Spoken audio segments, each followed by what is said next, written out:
Muy buenas noches, bienvenidos a Opinión Pública, el programa de Romina Mangel. Ustedes saben, hoy no está Romina y estamos acá con los compañeros, con Sheila Birkel. ¿Qué tal, Sheila? ¿Cómo andás? Gracias, Jairo, un placer. Y con Moncho Indar. ¿Qué haces, ¿Cómo andás, Moncho? Jairo? ¿Cómo va? ¿Bien? Bien, 2-2 River entretiempo contra Argentinos Juniors. Eso lo vamos a mantener como minuto a minuto, pero estamos metidos en el arranque de un programa de una semana de esas que estaría buenísimo para seguir, si no es que además vivimos en Argentina, pero si será solo tema de cubrir lo que pasa en política y economía, es el lugar donde cualquier periodista quiere estar, aun cuando te dé fiaca, sea domingo de feriado, fin de semana largo, acá estamos. Pensá que más tristes están los que se quedaron afuera de las PASO el domingo pasado. Qué sé yo, estarán relajados Horacio Rodríguez Larreta, Martín Lustó, pero entre tantos otros. Santilli expectante, ¿no? ¿Viste ¿Vos que decís? y todavía dicen para que cuenten hasta el último voto, una rosca muy pequeña, pero ellos dicen todavía no se definió. Bueno, estamos arrancando un programa en la semana donde todo quedó sacudido por el primer puesto de Javier Milei en las primarias del domingo pasado,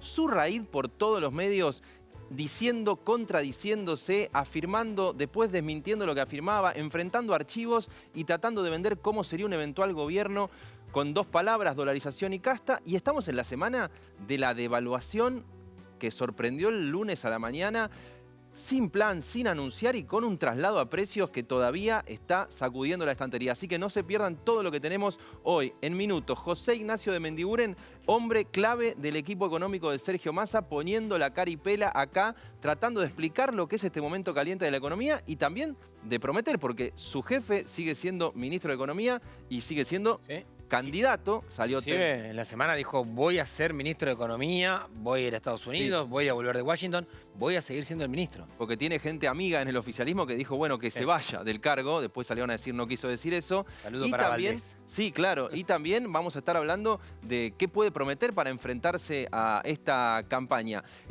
En el programa vamos a tener también a Ramiro Marra, hombre de La Libertad Avanza, a Joaquín de la Torre desde el espacio de Patricia Bullrich, y vamos a tener un café económico con Lucas Liach, mirada económica con un ex integrante del equipo económico de la experiencia de Cambiemos hasta 2019. La cabeza del votante después de las primarias, ¿qué palabras le surgieron? Es lo que nos va a traer Sheila, ¿no? Sí, clima anímico, entender un poco en qué está la sensibilidad y el sentimiento después de las PASO. Vamos a ver cosas muy interesantes, cómo hay desplazamientos, cambios en cómo se sienten respecto de las PASO, cómo los enojados se volvieron alegres, claro, cómo los envalentonados están ahora un poquito aterrorizados. Vamos a preguntarle también a Sheila algo de qué se empieza a ver, de quién va a sumar votos, si Milei se puede cortar todavía más arriba, quién de los dos que vienen atrás puede perder a expensas del otro. Y está Moncho también. ¿Qué traes hoy, Moncho? Bueno, a ver, pros y contras de cada uno, ¿no? Los tres más fuertes que quedaron en carrera, en orden del triunfo de las PASO. Milei, Bullrich, Massa. Todos tienen algo para destacar, todos tienen mucho para perder en esta sobreexposición, así que vamos a ir moviéndonos entre el libertario, entre Bullrich y Massa. Y la pregunta para Sheila va a ser, bueno, ¿quién queda en el medio, no? Alguno cae. Son tres, van a llegar dos si es que hay segunda vuelta. Bueno, ahí nos metemos. Mira, me diste el pie como si tuviera ensayado con las preguntas que quedaron un poco dando vuelta en este primer tramo de después de las primarias. La primera que se me ocurre y que se hacían en una charla de un banco muy importante con analistas esta semana es si Milei está apto para gobernar. Así como lo escuchás vos, como queda primero parecía que era, nada, la transmisión del voto del enojo, como nos habían explicado Sheila y otros especialistas, pero cuando queda primero y de golpe dicen puede seguir subiendo, empiezan a fijarse, ¿está apto para gobernar? Viste que fue automático, ¿no? Ese mismo lunes empezaron a aparecer nombres más moderados, el establishment diciendo, no, este sería el hombre como diciendo, rodiemos porque Milei quedó primero. Fue sorpresa para todos. Bueno, porque además hay propuestas que él hace como que las va a cumplir de un plumazo, pero que tienen que ir por el Congreso. Y en el Congreso, si le va muy bien, ¿qué tendrá? 35 legisladores en la Cámara de Va a Diputados. tener que buscar acuerdos, obviamente ahí sería Conjuntos por el Cambio, pero empezó a haber este cruce, ¿no? Epstein que dice algo, Emilio Campo que lo contradice a las pocas horas. Bueno, también me decía un especialista en educación, promete ir los vouchers por la educación. Pero el artículo 5 de la Constitución dice que la educación primaria corresponde a la decisión de las provincias. Entonces, ¿dónde va a meter los vouchers? Y empiezan a hacer preguntas de si él conoce esos límites, pero igual promete porque le suma, o si lo va a ir descubriendo y va a tener que ir adaptando lo que promete, pero me gusta porque lo decían en inglés, en un banco extranjero, y te lo voy a decir en mi mejor inglés. A ver. Decían, Milei is no fit for the position. Milei no está apto para la posición. Empieza a hacer la pregunta. Imagino que también desde Juntos por el Cambio va a ser lo que van a querer instalar. Y sí, probablemente empiecen a aparecer una serie de interrogantes alrededor de Milei. Es cierto que un poquito ya empiezan a estar presentes esos interrogantes en los propios electores de Milei, ¿no? Digamos, ahí hay un fenómeno por el cual hay una adhesión fuerte y al mismo tiempo empiezan a aparecer, bueno, te diría algunos límites por parte de sus propios adherentes. Así que ahí hay un fenómeno muy interesante de pro y contra que vamos a ver cómo se termina de dirimir a lo largo de la campaña, ¿no? Pero yo te diría, es un germen, es una semillita, una interrogación que está ahí y que atraviesa a algunos de los electores de Milei. Obvio que Milei y su gente pueden decir, bueno, porque lo que tuvieron hasta ahora estaban reaptos, ¿no? Pero ante esa respuesta podríamos charlar un rato largo. Pero hay otra pregunta que es si el factor Milei puede romper Juntos por el Cambio. Vos me decías algo recién por ahí. Vuelta, ¿no? Para no cargar las tintas ahí sobre Milei. Si Juntos por el Cambio se rompe producto del resultado de Milei, la responsabilidad de sostener la unidad, que parecía descartada. Todos mirábamos un escenario de balotaje casi entre Larreta y Bullrich, y el que gane la interna iba caminando a la presidencia, y de golpe Milei.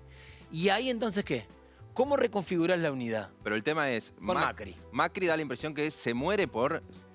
ser full Milei. Y hay una ola que Macri me parece que él la vio, ¿no? Y está diciendo, es acá la ola, y lo llena de elogios, lo escribió el mismo domingo. Y ahí hay que decir, la salida de Elisa Carrió de la boleta al Parlasur dice algo más que una cuestión de salud. Sí, sabés que un dirigente muy cercano a ella me decía el lunes, le digo, bueno, llegan y me dice, si Macri deja de llenarlo de elogios, quizás sí. Eso fue el lunes. El miércoles Carrió dice, basta, saco mi candidatura de Parlasur. Bueno, ahí está como pregunta, ¿se puede romper? No sé vos, Sheila, si ves algún germen ahí de ruptura en Juntos por el Cambio por esto, ¿o es muy temprano todavía? Es muy temprano, es muy temprano. Por ahora lo que nosotros venimos viendo es que Bullrich tiene capacidad de fidelizar una parte muy importante de los electores de Larreta. Por supuesto, uno de los problemas que había en la escena prepaso era que ninguno de los dos fidelizaba todo. Bueno, ese no todo, hay un segmento ahí de votantes que se interrogan aún. Bueno, pertenecen a Larreta y te diría que los votantes de Larreta hoy por hoy son los que están con los mayores niveles de indecisión. Claro. Te diría incluso más que los que no fueron a las urnas, incluso más que, por supuesto, otros, los votantes de Grabois, incluso más que los votantes de las minorías. Se miran al espejo y dicen, yo soy un votante de Larreta, o sea, hacen como un ejercicio. Pero después está la otra pregunta.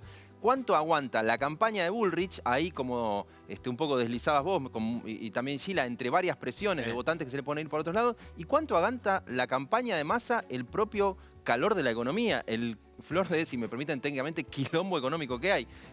Porque los dos tienen presiones de distinto tipo, ¿no? Sí, a ver, Massa lo económico y encima en lo político tener que sostener esos puntos de Grabois. Fíjate, no les sobra nada, que ahora hasta tienen que decir qué gran hombre era Guillermo Moreno, que sacó 0,79 y todo puntito, para que se entienda. Como hay 3 puntos de diferencia entre los tres candidatos, todo puntito vale para llegar al balotaje. Después será otra pelea. Tenés que llegar al balotaje el 22 de octubre. Y ahí, perdón, lo que pasa es que no hay, viste, me da la impresión de que hay una idea de, bueno, un puntito, como si fuese poco, un puntito y medio. No, es un montón. Y, o sea, pensemos que las últimas elecciones presidenciales, por ejemplo, se dirimieron por bueno, no la del 19, pero la del 15, por un punto y medio. Un punto y medio, es un montón. Es un montón. Es la diferencia. De hecho, un punto y medio es lo que sacó de diferencia el primero del segundo y el segundo del tercero en esta paso, ¿no? Pregunta.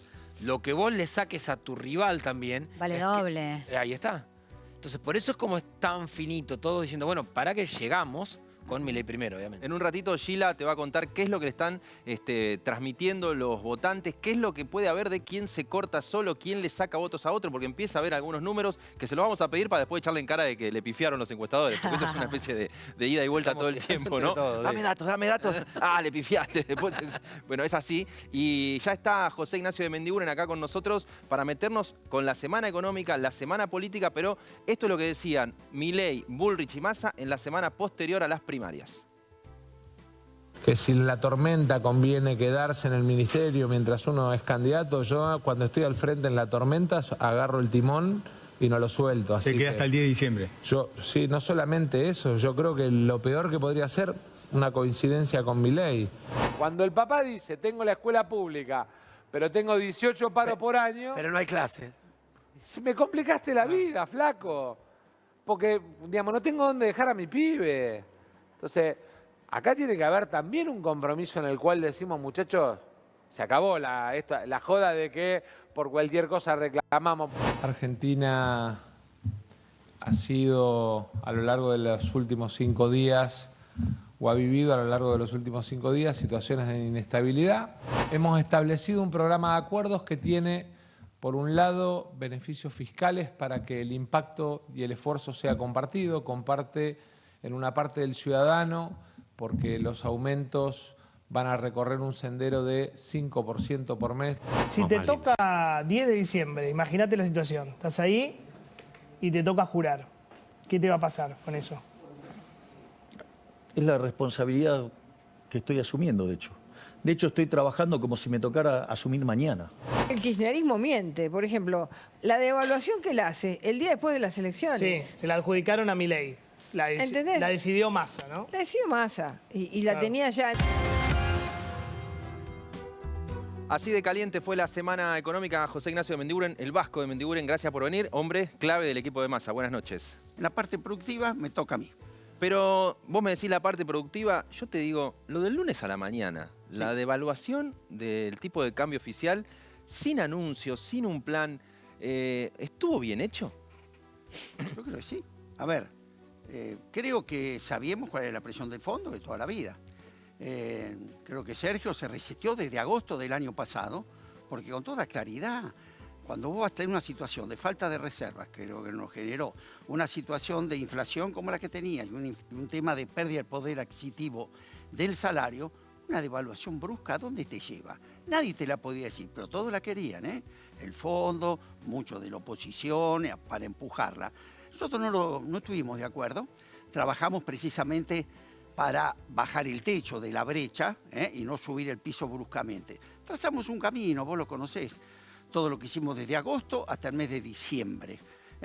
Acudimos, reforzamos reservas, la inflación que estaba en el 7,4 la llevamos al 4,9 y 5,1. Recuperamos los créditos con las entidades financieras internacionales, etc. Indudablemente creo que la gente pasa por alto que algo pasó en la Argentina, ¿no? Se cayó un meteorito que de golpe te sacó nada más ni nada menos que el 25% de todas tus exportaciones del año anterior. Entonces, por eso me gusta ver todos estos que dan recetas. Vos paralo y decile, ¿qué haces ante esto? ¿Podés emitir dólares? No.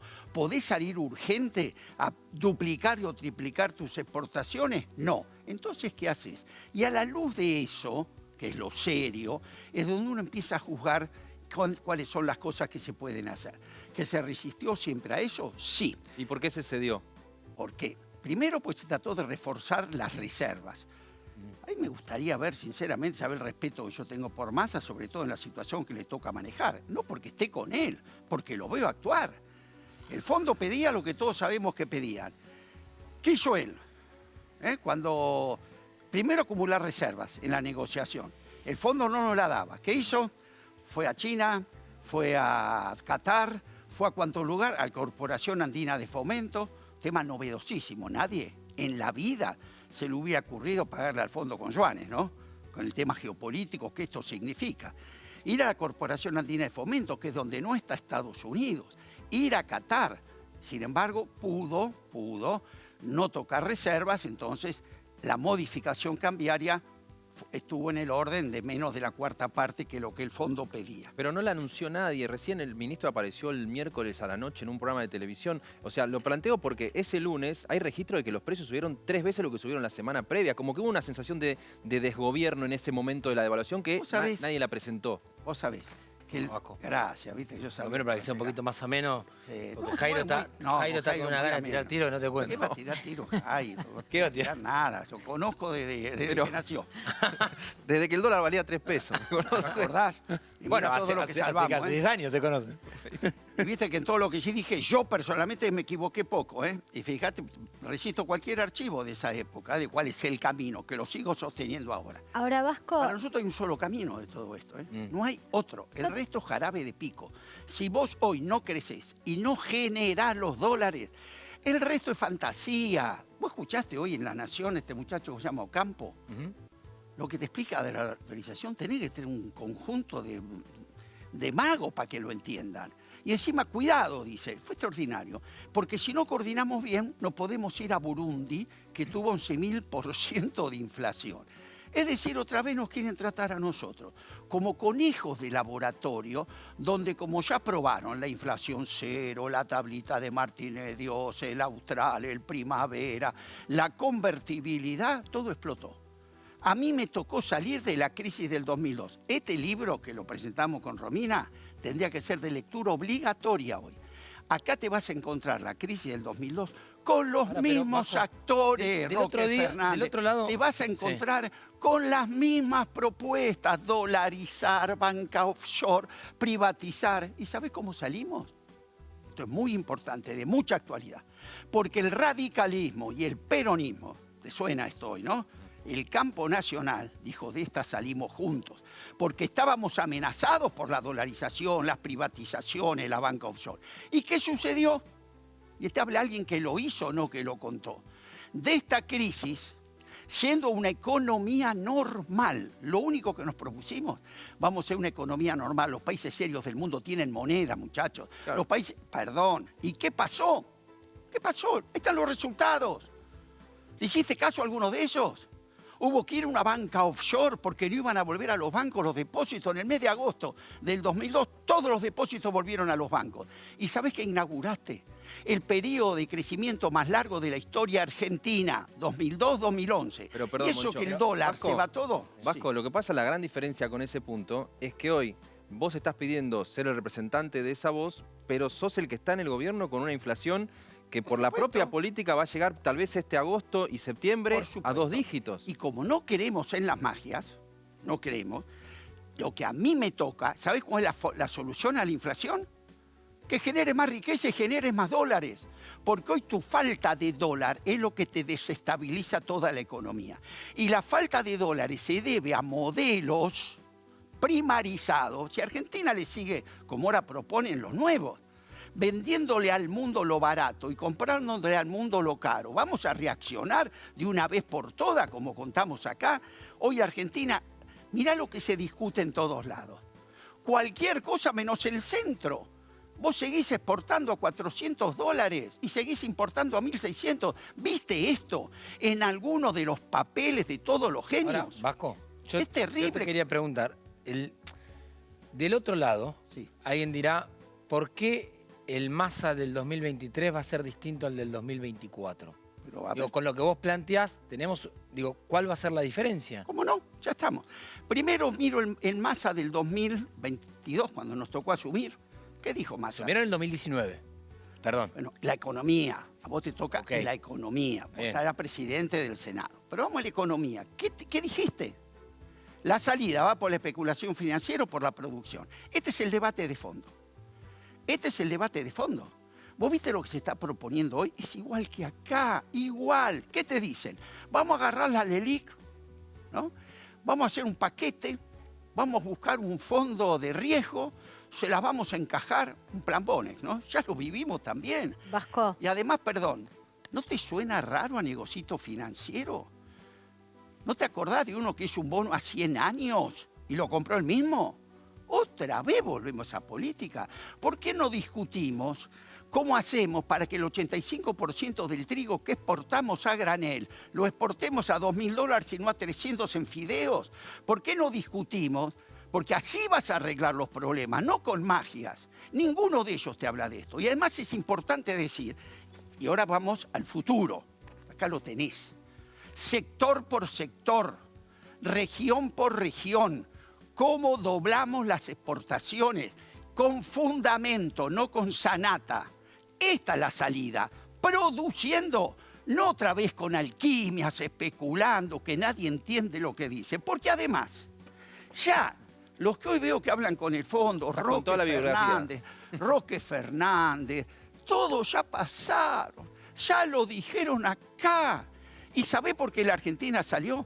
Porque no le hicimos caso y porque planteamos la alianza con la producción. Y vuelvo a repetir, radicalismo y peronismo, el campo nacional, porque estamos en la víspera de un despliegue de la Argentina espectacular. Por eso es que a esos jóvenes, que yo entiendo y respeto mucho, ¿no? Los que han votado, que están tan descorazonados, yo haría todo lo contrario. Podría estar muy... ¿Estás hablando a los que votaron a Milei?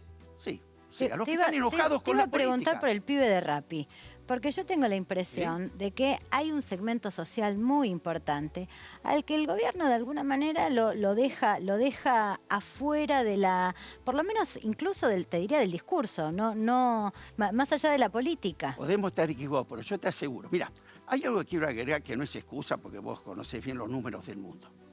Lo que nos pasa a nosotros no tiene muy de novedoso, ¿no? En el mundo, después de la pandemia, todas las sociedades se enojaron con sus gobiernos. Y no hubo un solo oficialismo que gane, salvo Macron por 2 puntos. Se cayó Angela Merkel, una estadista del siglo. Y la gente corrió a su gobierno de derecha, de izquierda, progresistas, porque el enojo fue muy grande. En la Argentina te podés imaginar que no iba a ser menor con los problemas adicionales que teníamos. Ahora, yo tengo que hablarle de verdad.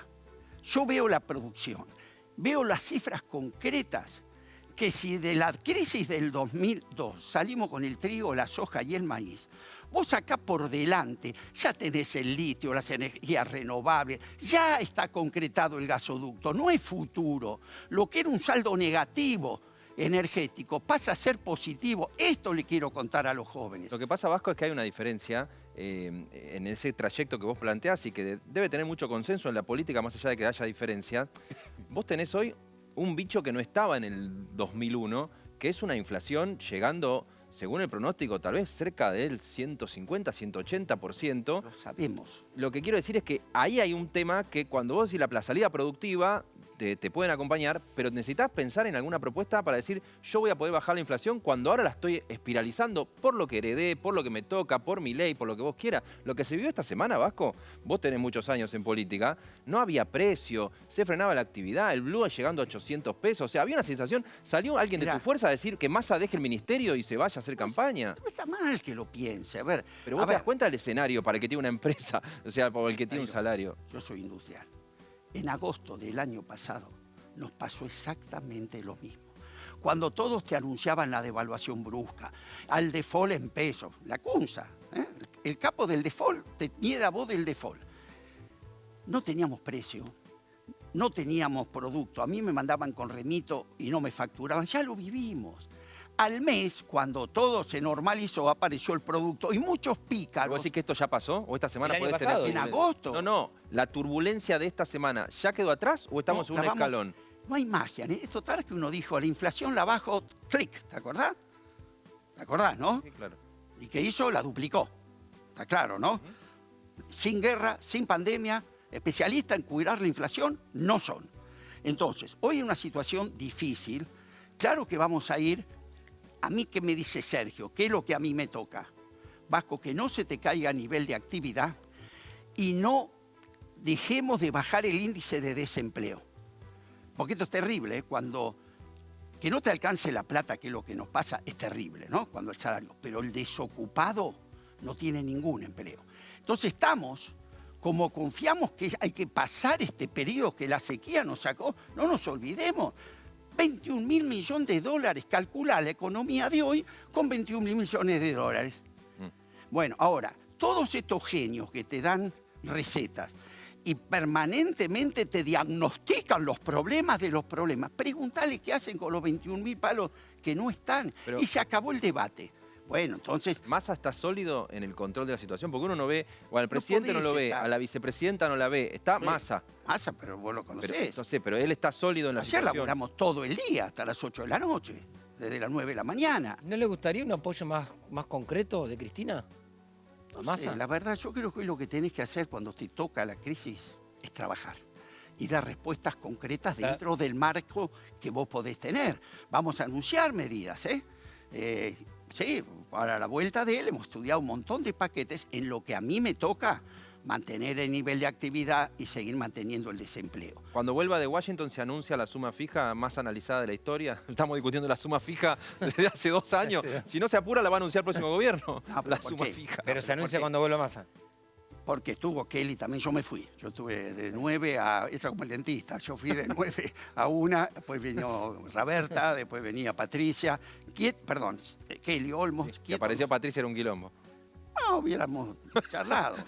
No creo que lo hubiera aportado mucho, la verdad, porque se me lo trae a la Cunza, capaz que me dice que defaultiemos rápido. No, bueno, pero siendo las medidas de Capaz esta te lo semana. sí. Es especialista. Capaz te lo traía Melconian. Melconian no quiero, a Carlito no te puedo hablar. Pero ¿sabes qué me acuerdo de Carlito? En el 2000, acá está, en el ¿Cómo vende el 2001, libro? 4 meses antes que se cayera el sistema financiero, ¿sabes qué nos dijo? Tenemos uno de los sistemas financieros más sólidos del mundo, porque cumple la norma de Basilea Plus. A los 4 meses el sistema hizo Plus. Entonces esos diagnósticos, nadie soporta un archivo. Léelo, yo acá tengo un capítulo de un día en una conferencia industrial a todos los exégetas de la dolarización. Jairo ya lo debe haber leído, ese me lo quedo yo, este me lo quedo yo hoy. Ya me queda un Pero poco. ¿podés adelantarnos? Pero, ¿viste que- Perdón, Sí. adelantás Esto, medidas. a los 20 años, Sí. a los 20 años de cumplirse la salida, me pidieron escribirlo, ¿no? Entonces, vendiendo. hoy lo que es extraordinario, las mismas propuestas, dolarizar, Pero podés, privatizar. hablando de medidas concretas Sí, esta semana. sí. Tenemos a Massa en No te la Washington. puedo decir. La pero, medida sí. Sí. A ver, sí. o sea, va a haber Todo algo de ingresos y salarios esta semana. La famosa suma fija, bono fue- para el jubilado. fue Con Kelly, sí, bono con jubilados, todo eso. Sé que atrás mío estaba Roberta y se trató, con Kelly Olmos abajo también se trató, conmigo se trató todo lo que tiene que ver con nivel de actividad, seguir promoviendo la exportación a las pymes. A ver, porque no es que los resultados los estamos planteando, los estamos haciendo. El año pasado, vos no llegaste a 100.000 millones de dólares de exportaciones porque sí. Las pymes, ¿sabés cuánto exportaron el año pasado? 13.300 millones de dólares. Quiere decir que eso está en marcha. Tenemos el problema, lo sabemos vos, de la inflación y de este perno que nos dejó el amigo Macri con el Fondo Monetario. Sí, y de la sensación de inestabilidad esta semana que se le sumó, le dio otra vuelta a la inflación, ¿no? Esta sensación de Pero dónde claro. está el piso, dónde pisar firme, era una sensación Vos de mucha pensá, inestabilidad. Jairo, pensá si hubiéramos cumplido lo que muchos opositores querían y el Fondo Monetario de una devaluación del 100%. Sheila, ¿vos querías agregar algo? Sí, no, viste que vos planteabas, te dio ocasión de que vuelvas a mostrar tu libro. Basta de mostrar los libros. Por última vez. Pero, y este escrito, estaba lindo. hablabas de un acuerdo entre peronismo Claro. y radicalismo. ¿Ves alguna clase de alianza, de acercamiento, de, no sé, hagamos un gestito para no poner la qué pasa? palabra, entre UP y radicalismo? ¿Sabes qué pasa? A mí el que me ofreció el cargo, yo fui el primer ministro de la producción cuando estalló la crisis. Y a mí el cargo me lo ofreció Raúl Alfonsín. Y al otro día me recibió Dualde. Y ellos dos me dijeron, la crisis me la mostraron, me acuerdo que le dije, don Raúl, ¿cómo la ve? Me dijo, mire, Mendiguren, para enfrentar, esto textual, también está en el libro, la peor crisis social, política y económica que recuerda el país, mira cuánta actualidad. Tenemos el menor poder político para hacerlo. ¿Y quiénes serían las Y me personas dice, que hoy... nos queda un retazo del peronismo en la provincia, un retazo del radicalismo, unos náufragos del frepaso, me dice, y con esto hay que salir. Y le dije, don Raúl, posibilidad de éxito, se encogió de hombros, me dijo, 6%, 7%. Pero ¿qué hubo ahí? Hubo unidad. ¿Y sabés qué hubo? Cuando los argentinos, que esto ninguno de estos que habla te lo sabe, yo lo sé, y conozco a mis colegas, cuando los argentinos vieron un acuerdo político y vieron que había otra vez negocios en la Argentina, porque el 1 a 1 nos había fundido a todos, en 4 meses tuvimos 17.000 millones de dólares de desatesoramiento. Eso nadie lo tiene en la cuenta y nosotros con Sergio sí.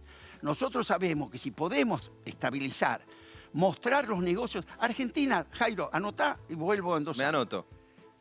El problema que vamos a tener Es más la enfermedad holandesa que la falta de dólares. Sí, pero me estás hablando de ciencia ficción. Estamos viendo si la ¿Cómo inflación... ciencia ficción? Estamos viendo si la inflación no llega al 15% cuando la den el Pero dato de ¿sabés qué agosto. pasa? Pero si no vas a dónde vas, y si vos crees que la salida, cuando un país tiene todo lo que el mundo, es hipotecarlo y dolarizarlo, claro. e ir con los inventos de las bancas offshore, ¿nos queremos suicidar? Lo que pasa es que cuanto No, peor es la volvamos gestión... a una economía cuanto normal. peor es la gestión de que está volvamos a una ahora, economía. más valida cualquier otro discurso. Ese es ¿Cuál? el idea. Cuanto peor es la gestión de ustedes, más se valida A cualquier ver, otro ¿qué discurso. es lo malo de nuestra gestión? Yo estoy dispuesto a... Pero no, estoy hablando de lo que es esta última semana, una Pero que la devaluación situación nadie esta... atendió. ¿Vos te imaginás esta situación, la verdad, en manos de Duhovne?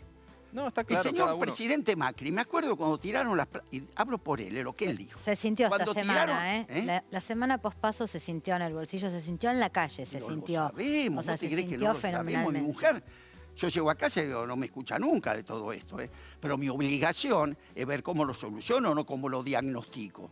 ¿Vos acordate de cuando Macri contó él que tiraron las piedras en el Congreso, que dijo se había nublado, se había turbado, volvió a Olivos, se metió en la cama con leche y cera y se puso a ver Netflix?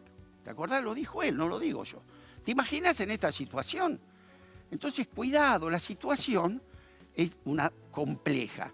Y se sale trabajando, y se sale todos los días gestionando. Y si el fondo no da, hablaremos con China. Y si no hay China, hablamos con... Ahora vos fíjate, Milei dice, los días mis compañeros del campo, yo soy productor agropecuario. ¿Qué dijo Milei? Rompemos con Rusia. Y lo llamé a todos los míos. La vaca no la metemos a ver dónde, en la tranquera para adentro, porque el único que compra vaca es Rusia. Entonces tiramos estos volantazos Bien, que hoy hay que mantener, sobre todo porque la salida la tenemos en la puerta. de Mendiguren, gracias por venir al programa. Vamos a ver cómo está esta semana. No Ole. pudimos aguantar el 2-2, 3-2 Argentinos va ganando, te digo, porque vos sos hincha de River. Ay, Dios, ya me amargaste. Pero bueno, está el partido todavía jugándose. Moncho, Bueno, a ver, de cara a octubre, viste que las campañas van a tener que cambiar radicalmente por los escenarios. Y ahora te vamos a mostrar, sobre todo hacia adentro, pros y contras de cada candidato. Los pros que tiene Javier Milei, los pros que tiene Bullrich, los pros, si es que le quedan a Sergio Massa. Fíjate, el primero de ellos es Milei. Esto es en orden de aparición por el triunfo de las PASO. Milei, los pros, nuevo en política. sí, claro. Vos podrás buscar algún archivo, después lo vamos a pasar, defendiendo una medida y ahora en contra, etcétera. Pero nadie te va a poder decir, ya estuvo con todos los partidos. No, nuevo en Y política. encima frente a Bullrich y Massa, esos... Exactamente, frente a dos profesionales de la política que te dice, ahí está la casta. Pros, bueno, fuerza en los eslogans. El que las hace las paga, punto. Bueno, pero ¿cuál es tu política de seguridad? El que las hace, las paga. Dolarización. ¿Cómo sería dolarización? Son eslogans que están marcando muy fuerte y obviamente le están generando un beneficio tremendo en lo que es la política del TikTok, lo que es la política de las redes sociales, la viralización, al propio Milei, que se encarga él mismo. El eslogan. Después vendrá otro a explicar. El eslogan es mío. Y obviamente acá, ayudado por Sergio Massa, la crisis económica. Claro. Esto que decía Gira, creo que lo decías fuera del aire inclusive. Se votó en un escenario de catástrofe, Sí, de mucho inseguridad. caos económico y de Nena la seguridad. luz y económico. Y- Cuanto peor, mejor. Suena mal decirlo, pero pasa. Vamos, Sí, sí, a más ruido, más inflación, más suba el dólar blue. esta semana Milei- para Milei fue buena. En el sentido de, mirá, si no puede controlar la economía el candidato rival... No, aparte, si le dicen, no, si viene Milei, viene el caos. Te da vuelta y dice, Exactamente, exactamente. Es lo que están haciendo. Pero perdón, ¿y esto qué es? Bueno, ahora, contras. Genera temor.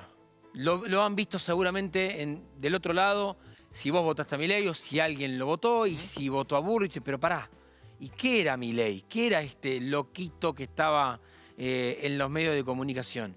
¿Puede gobernar? Esto que te preguntaba vos hoy en Diario con Vos. ¿Está apto para gobernar? Y también la sobreexposición. Es un Milei que está en un momento de esplendor, está arriba de la ola y está 24 horas por día Claro. hablando. Déjame que la sume a Gila, Dale. porque ¿Sabés? Gila está metiendo el oído en fino, ¿no? En el votante de Milei, en la gente que, no sé si se siente orgullosa de haberlo votado. Hay un efecto ahora de salir a mostrar que yo lo Salir voté. del closet, Claro. decís. Bueno, hay un efecto envalentonamiento, ¿no? Digamos, algo que era un voto minoría medio vergonzante, hoy, bueno, se exhibe, se muestra. Yo diría incluso, hay algo del orden de la fiesta, de la alegría, de la esperanza. O sea, todos esos segmentos que estaban en la ira, en la bronca, en la furia, en el enojo, Claro. en la indignación, hoy están, digo, son los únicos que tienen un sentimiento más o menos cercano Totalmente. a lo positivo, ¿no? Totalmente. Y te voy a decir una cosa, en relación con el generar temor, A ver. ahí hay un tema muy importante. Vos planteabas el tema de podrá gobernar, no podrá gobernar. Probablemente esos sean los miedos del círculo rojo. Claro. Los miedos de la ciudadanía tienen que ver con otras cosas y tienen que ver con la pérdida de conquistas, de derechos. O sea, hay segmentos muy importantes de electores, sobre todo. Más allá de lo económico, Sí, totalmente. donde aparecen ni siquiera temor, aparecen ideas mucho más drásticas como terror o pánico. Lo vamos a ver después cuando ¿Puede veamos el tema del cerrar el clima Ministerio de anímico. Educación? ¿Va a cerrar el Ministerio de Salud? Pero hoy da la impresión de que eso que suena muy tremendo no le hace frenar lo que parece ser una especie de Pac-Man de votos, El ¿no? caballo ganador, totalmente. Bueno, ahora pará. Fíjate esto, porque vos cerrás con las contras y vos después tenés dos candidatos que dicen, de alguna manera, o lo tengo que bajar, difícil porque ni siquiera tuvo internas, o por lo menos tengo que ir a comer a ese votante que no fue o votó en blanco. Patricia Bullrich. Pros para Patricia Bullrich. Ganó la interna, ordenó su espacio, y acá le pongo un signo de pregunta de último momento, es ¿y Macri qué? Porque ordenó el espacio hasta que habla el expresidente y lo llena de elogios al propio Milei. Pero ganó la interna. Por mucho, por poco, diferencia, sumar un poco, no importa. Bueno, la reta ya está. Ordenó la interna. Menor escollo. La ordenó, la ordenó. Experiencia en campañas. A ver, hace campañas hace 40 años. Digamos, va a poder acomodar su discurso seguramente. Esta semana lo que a mí me contaron es que hubo una reunión donde fue ¿y ahora qué? Porque la idea era, lo limpiamos a la reta, miramos para adelante, enfrentamos al kirchnerismo. ¿Enfrentamos al kirchnerismo? ¿O tenemos que ir con un desencantado que no fue a votar? Y el último, como pro, un equipo consolidado. Vos fíjate que Milei tiene que ensayar nuevos economistas. Emilio Campo, empiezan a salir laderos de Milei. ¿Qué tiene Bullrich? Bueno, un equipo que ya las caras se conocen por sí solas. Entonces lo van a empezar a reforzar. Pinedo, Lacunza. Sí, no, hay que ver si no muestra... Perdón, Lacunza no, Laspina. Laspina, Melconian, que los Melconian. está mostrando como o ministro de Economía, Exactamente. presidente del Banco Ahora Central. bien, contras. Y esto te lo pregunto a vos, Sheila. Quedó, yo lo decía, como en la reta de Milei. Es una versión moderada frente al propio Milei. Bueno, yo lo que creo es que vos ahí pusiste A ver. experiencias en campaña, es cierto, es un pro, digamos, o sea, es algo para reconocer, pero creo que también esta es una campaña que va a exigir mucha creatividad para desmarcarse de una posición incómoda, que es la posición del medio. ¿No? Digamos que no es la de una zona entre una zona de izquierda y una zona de Bueno, por eso yo pregunto ultraderecha. esto, mirá. Va, como contra, tiene que polarizar con una extrema derecha. Digamos, a la derecha de Milei quedó la pared. Y esa radicalización que tenía Bullrich sin la reta, ¿a dónde va? Sí, yo creo que es parte de la dificultad. Te sumaría como pro la seguridad, así como Bien. la seguridad, ¿Verdad? sin lugar a dudas. La sugestión en sí, seguridad. Sí, sí. Puede sí, mostrar sí, algún... lo tiene como un activo, ¿no? La Claro. seguridad. Creo que sí, como contra es, sobre todo, el lugar, la posición en la que quedó ubicada. Y por otro lado, que había una expectativa de cara a la primaria que fue... Yo creo que incluso una expectativa que echó a correr el mismo universo del PRO o de Juntos por el Cambio, que, bueno, quedó lejos de lo que se imaginaba, y eso siempre cuando el rendimiento electoral no está a la altura de las expectativas, se nota y tiende a generar, viste, es un golpazo. Y también le cambia el rol de Macri, porque contra Barlarreta era, mirá, Macri está atrás mío, no se anima a decirlo del todo. Totalmente. Terminó Hoy y ahora tuvo quedó que como, me salir- parece que Macri está con Milei. Tuvo que salir a decir, Macri y todos Juntos por el Cambio se tiene que encolumnar en la campaña. Como Claro. mandando un mensaje interno. Y después queda el otro candidato, el tercero en la discordia, el que corre de atrás, pero como te decía, ¿no? Son 3 puntos de diferencia entre Milei y Massa. Pro, se mantiene competitivo. A ver, Sheila, si hubiera sido un 15 puntos para el peronismo, es cierto, Massa sacó 21, lo mismo que en 2015. El tener que sumar Grabois, lo tiene que retener, pero está en la pelea. La va a retener eso. Está en la pelea. No está en riesgo el votante de Exactamente. Grabois. No se ve ahí peligro, No hay chance. peligro alguno. No hay Yo lo que chance. creo es que esta idea de se mantiene competitivo, a ver, el resultado de la elección en definitiva es una especie de triple empate. Pero un triple empate con una distribución Sí. que favorece una foto que es muy buena para Milei, muy complicada para el oficialismo, muy complicada para Massa. Pero la verdad que en el fondo es un triple empate, es prácticamente un Casi triple empate. Por eso yo decía, a ver, el peronismo lo defiende en la crisis, ¿no? Por ejemplo, ¿por qué? Hoy a última hora salieron gobernadores, digamos, casi apretados contra la puerta a gritar, Claro. yo voy a sostener la candidatura de Massa, Massa es el hombre, como diciendo, miren que nosotros ahora vamos a jugar en serio. Herrera Wad, de Misiones. Zamora, de Santiago del Estero, que se esperaba que Zamora empiece a activar una campaña distinta con los gobernadores del norte, y Gustavo Sáenz de Salta. Son 3 gobernadores que Massa esperaba, bueno, salgan a jugar distinto. ¿Por qué? Bueno, por el resultado que vimos en las Y provincias. además, como ellos habían en muchos casos desdoblado, tal vez no participaron del todo, ahora pueden tener un aporte más grande ahí. Bueno, son estos gobernadores del peronismo, este último es Herrera Wad, de Misiones, que salieron hoy a decir, bueno, arranca otra campaña, tenemos que mostrarnos distintos. Ahora bien, volvamos entonces, Leo, a la imagen de los pros y los contras. Lo último de pros, nosotros manteníamos, era polariza con 2 derechas. ¿No? Por lo menos soy el único candidato que no piensa lo mismo que estos dos. Digo para llegar al balotaje. No Absolutamente. estoy diciendo ganar la elección, eso será. Gran diferenciador en relación con el ADN de Bullrich y de Milei, que tienden a estar emparentados, ¿no? Total. Digamos, vos fíjate que el segundo favorito de los votantes de Bullrich es Milei y el segundo favorito de los votantes de Milei es Bullrich. O sea que ahí hay yo te diría casi como una competencia feroz por el mismo elector. En cambio, Massa disputa un elector de otro orden. Es un elector que está desencantado, O que puede asustado, estar porque dice, enojado, que guarda. puede estar Bueno, asustado. por eso acá... Lo que pasa es que tienen las Exactamente, contras. acá están las contras. Y son anclas para cualquier candidato. Ministro de la crisis. Es el ministro de Economía de la inflación del 120. Sí, ahora o fe- Ahora. Ahora. Por eso. Es el ministro de la crisis. Y es un gobierno que está en caída. Porque después vamos a hablar de Alberto Fernández, pocas actividades, Cristina Fernández de Kirchner, nulas, ni siquiera ni un tuit, ni nada, ni un mensaje público. Esto de no, pero está internamente trabajando. Ok, perfecto. ¿Públicamente qué? Pero hay Bueno, una diferenciación de Massa de Alberto Fernández, ¿eh? Por lo menos en la cabeza de los electores hay una diferenciación Bueno, entre ¿viste el Massa Vasco? y Fernández. ¿Qué decía el Sí, Vasco? sí. Cuando asumimos en 2022... No, pará. Claro. Asumiste en 2019. Está bien. Me quedaron 2 frases del Vasco. Y cierro con esto. Eso y los radicales con los peronistas. ¿No? 3, 4 veces como los radicales con los peronistas. Como diciendo, radical votante, vení, no te pegues a esa extrema Ahora, derecha. lo que es este gobierno, la situación económica, el desgobierno, cómo liquida a cualquiera. Acuérdate cuando asumió Massa, superministro, la Casa Blanca, los empresarios. Yo lo vi a la pasada de esta semana en el Ministerio de Economía. Era un tipo al borde de tener la camisa afuera. Después lo viste en la tele tratando de, modo Rocky Balboa, córtame el párpado.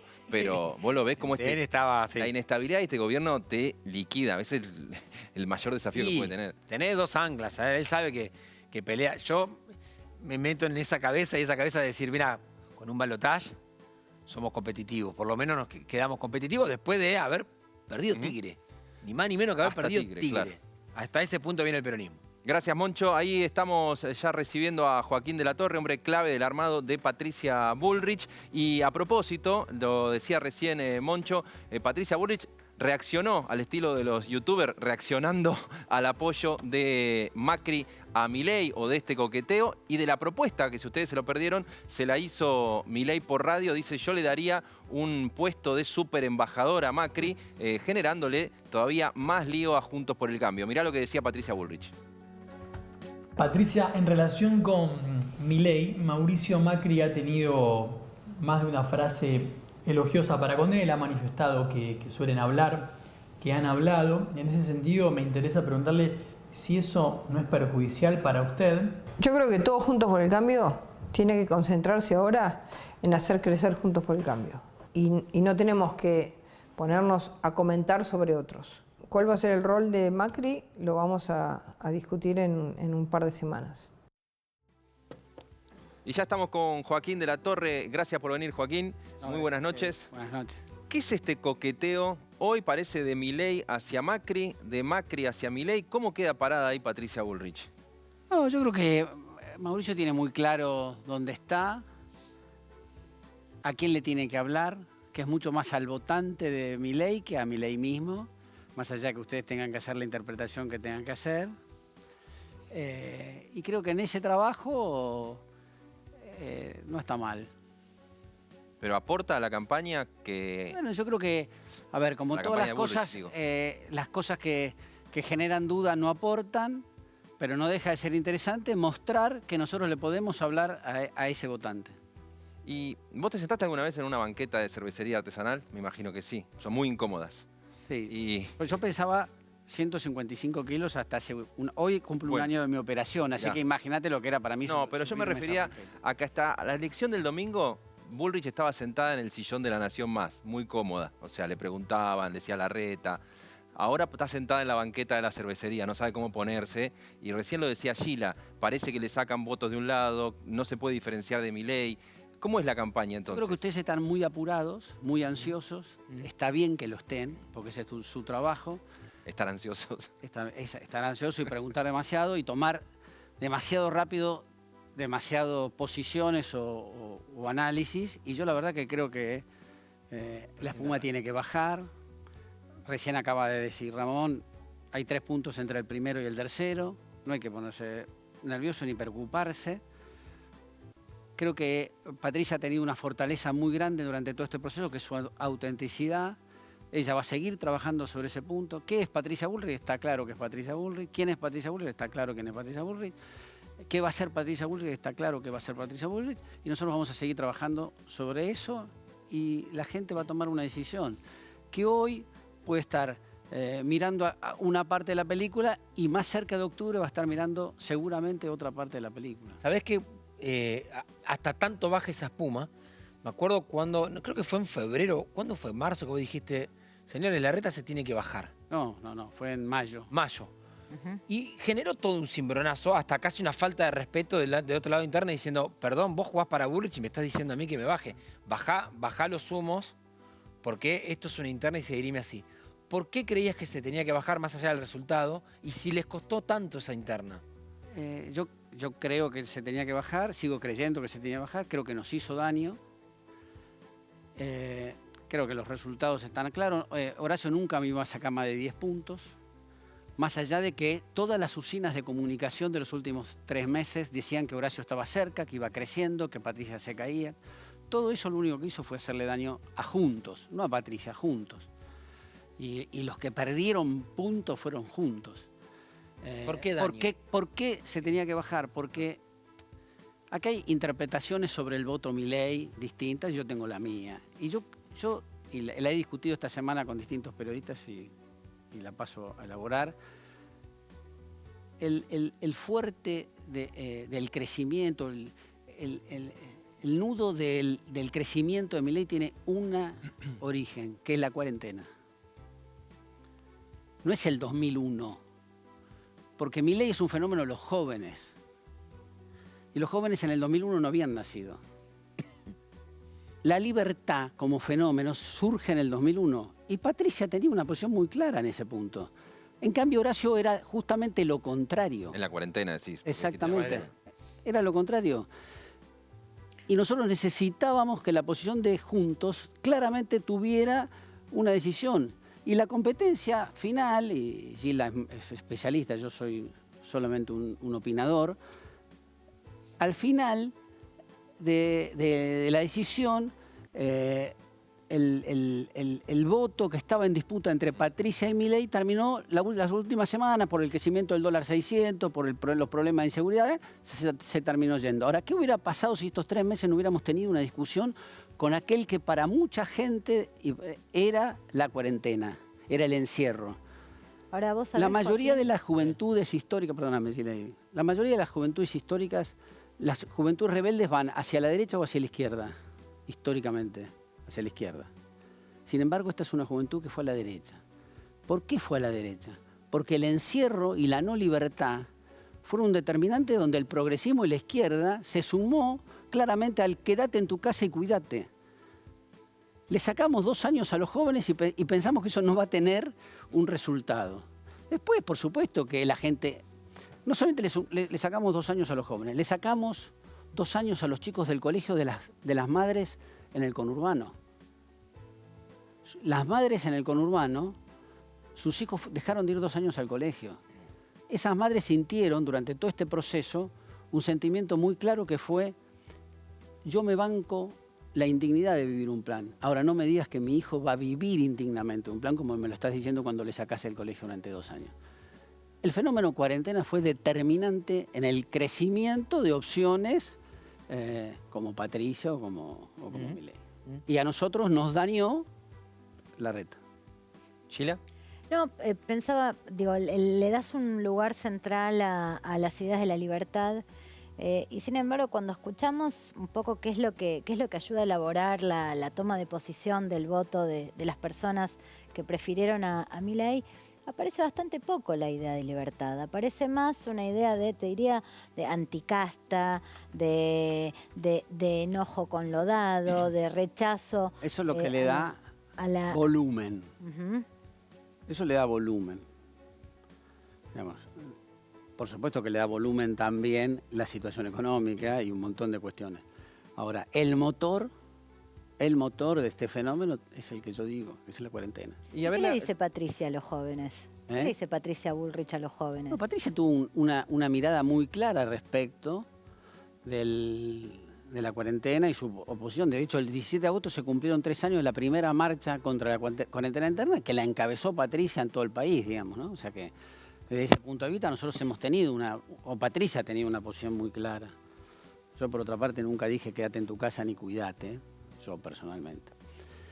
Yo creo que Patricia le propone a los jóvenes una cosa bastante inédita, que es darle oportunidades a partir del uso de su propia responsabilidad y el propio uso de su libertad responsable. Un país estable, razonable, genera mucho más condiciones de crecimiento para una juventud. Después decirle a los jóvenes cuestiones que pasen a ser y hambre para venir, eso ya lo usaron los políticos durante los últimos 40 años. Decirle cosas a los jóvenes que después no van a poder ser ni probadas, ni realizables. La discusión en la Argentina en los 60 días tiene que ver con quién conduce y quién puede hacer posible, no solamente en el primer momento, sino a lo largo del tiempo, el cambio profundo que la gente está planteando. El 48% de la población votó cambio profundo, no votó un cambito, votó cambio profundo, el 48% de la población. Y me parece que eso, ¿quién conduce? Ahora lo que se va a discutir en estos 60 días, ¿quién es la persona adecuada para conducir ese cambio profundo? Y yo estoy seguro que es Patricia. Joaquín, te van a cambiar el micrófono porque está haciendo algún ruido, así seguimos charlando. Muy interesante lo que dice este hombre clave en el esquema de Patricia Bullrich. Yo te hago una pregunta, Sheila, que se la quiero después trasladar cuando él está escuchando. En el 2011, Cristina Wiener sacaban más del 60% de los votos y yo veía analistas políticos, colegas tuyos, que decían, si vos a ese 60%, sea Cristina o Wiener, le preguntás qué quieren hacer con YPF, con el rol del Estado, con la regulación de distintos sectores, tienen todos una mirada más pro-intervención. Y era una especie de 60, un poco más, de buenos modales, de más agresivo. Hoy en día, si vos recién decías, Joaquín, 48, sumaba el 30 y pico con el 17 de Patricia, le puedes meter ahí algo de lo de Larreta, te puede dar, no sé, 50% más o menos que giró a la derecha. ¿Es otra parte de la población? ¿Se cansó o siguen pensando lo mismo pero están enojados? No, a ver, el escenario fue virando y es menos, te diría, es un poquito menos favorable a las posturas intervencionistas, a un Estado todopoderoso, hiperpresente. Claro. O sea, hay un contexto menos, también, ¿no? Claro. Hay un contexto menos favorable y lo ves con los números, o sea, lo ves como un dato concreto. De todos modos, creo que la discusión sigue siendo la gran discusión, por lo menos de esta elección, tiene que ver, o uno de los grandes ordenadores tiene que ver con lo público y lo privado. Sí. La defensa de lo público versus la privatización. Digamos, creo que ahí hay un nudo que no se termina. Bueno, pero ahí, Sheila, perdón, Joaquín, ahí también la pregunta que yo también te lo consultaba en la semana, que era, bueno, ¿y qué es el Estado entonces? Porque uno dice, bueno, defiendo lo público. Está bien, yo también defiendo lo público. Ahora bien, la escuela pública es muy mala. Entonces, el que tiene un poco de plata... ¿Vos elegís a qué colegio van tus hijos? Yo elijo a qué colegio van mis hijos. ¿Vos? Fueron a una pública, ahora a una privada. ¿Vos sí, van a escuela pública. ¿Pero elegís? Sí, elijo. ¿Vos, Gila, elegiste a qué colegio fueron tus hijos? Yo también elijo. El 60% de la población no elige, o el 50 y pico % no elige a qué colegio manda a sus hijos. Claro, de última, la elección. Está bien. Entonces, ¿está acabado y cumplido el respeto del derecho a la educación en esos casos? Si no podés elegir. Si no podés elegir. Yo creo que no. Entonces nosotros tenemos que... Está claro que hay que discutir el sistema. ¿Esto quiere decir poner en crisis la educación pública en su totalidad? No. ¿Quiere decir terminar con la educación pública? No.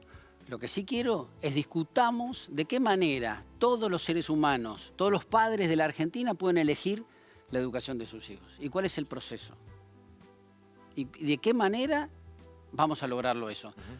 En el conurbano, los padres de los chicos que mandan a colegio público en los barrios van a 4 horas por día al colegio y parte de esas horas se usa para comer y no hay forma de darle a esos chicos algo extra para que esos chicos tengan la posibilidad de mejorar, aquellos que no pueden mejorar, que no tienen condiciones naturales o que por distintas cuestiones no les tocó. No le damos una hora extra, no le ponemos una profesora particular, no le ponemos sobrecarga escolar, no apuntamos a los problemas, no hay ese estudio no hay. Es lo mismo ser una gran directora de un colegio que ser una mediocre directora de un colegio. Las dos cobran la misma cantidad de plata, ninguna de las dos tiene ni una sanción, ni un premio, ni un incentivo. Joaquín. Eso. ¿Estamos de acuerdo? Ninguno de nosotros 4 está de acuerdo con que eso suceda, estoy seguro. ¿Eso quiere decir terminar con la educación pública? No. Eso quiere decir, señores, nunca vamos a discutir estas cosas. Sí, entiendo. Vos hoy marcaste... Vos además pagás la escuela, en tu caso no, porque dijiste que iba a tu escuela pública, pero digamos, en los que van entiendo. Pagan su escuela y pagan la otra, que no está mal que paguen la otra, con sus impuestos. Ahora, lo que estaría bien es que además esa gente pueda aprender. Te hago 2 cortas de mi parte para terminar. Vos dijiste el 48% quiere un cambio profundo. Nos estás metiendo ahí al votante de Horacio Rodríguez Larreta. Ese votante... Ese quiere el cambio de sus vidas. Está bien. Lo que quiero decir es más allá de los eslóganes. ¿Lo ves seguro votando a Patricia Bullrich? No tengo ninguna duda. Entonces metelo en el cambio profundo. Sí, pero... A ver, el tema central, ¿qué pasó durante los últimos 60 días en la campaña de Juntos? De un lado, todos los días se sumaban figuras políticas, ¿no? Horacio sumaba un político, la otra semana sumaba otro político. Un día se rieron todos porque Patricia dijo, sumaron 2 votos. Y era verdad. Recién el Vasco y Massa también planteó hoy en algún momento de sus cosas parecidas, digamos, ¿no? El creer que sumar políticos hoy atrae votos es no entender el proceso que está viviendo la sociedad. Señores, un político es una mala noticia para la gente. 2 políticos son 2 malas noticias. 3 políticos son 3 malas noticias. ¿Está bien? Esto tiene... El tener volumen técnico no quiere decir poner figuras de políticos que ya pasaron, ya está. Digamos. Hoy hay que mostrar cosas nuevas con volumen político, porque ojo que la política y el manejo del Estado requieren de experiencia en el manejo de la cosa pública, o sea, no hay que subestimar, porque eso hizo el PRO en el 2015 y pasó lo que pasó. Y eso podría ser Milei, estás dando Y parte del proceso que viene es, nosotros tenemos que lograr que el que conduzca el cambio sea una persona que lo pueda sostener en el tiempo y lo haga sostenible a ese cambio en el tiempo. No puede volver a pasar lo que pasó en el 19, porque en 4 años no se arregla la Argentina. Y esto no puede ser solamente un orgasmo de llegué, hice lo que quise y ahora me puedo ir tranquilo. No, porque los que se quedan ahí viviendo son los otros, son los 45 millones de argentinos. Joaquín de la Torre, muchísimas gracias por haber venido esta noche. Un placer. Seguimos en Opinión Pública con ahora la cabeza de los argentinos después del shock de Milei primero, Bullrich segundo lugar y Unión por la Patria en tercer lugar. Porque Sheila Birkel tiene lo que se considera el top of mind. ¿Qué primera palabra le aparece en la cabeza al votante de la Argentina con lo que es un sacudón? O sea, estábamos viendo los números el otro día y nos íbamos como adaptando a reaccionar a Milei primero. Por ejemplo, la primera pregunta que les hace Sheila a los votantes, los analiza, los mira de cerca, es ¿cómo les cae el resultado de las PASO? ¿Cuál es la primera palabra que les viene? ¿Qué es lo primero que se te viene a la cabeza al pensar en el resultado de las PASO?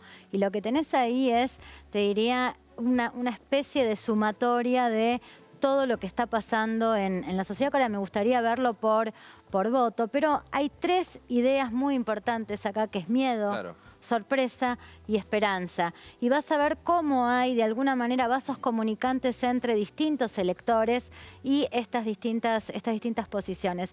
Por ejemplo, si vemos qué es lo que pasa adentro del elector de este celeste clarito es Grabois, ese azul un poquito más oscuro Claro. es Sergio Massa. Ahí es alarma total, ¿no? Alarma total. Y vos fíjate cómo va, arranca en desastre, locura y terror, ¿no? Digamos, sí, se desplaza a una idea de terror, también desastre, ahí está un poco más chico, y se va también a sorpresa, que todavía está chico, y vas a ver cómo empieza a crecer en otros electores, en los electores, te diría, amarillos, los electores de Larreta, los electores de Patricia Bullrich.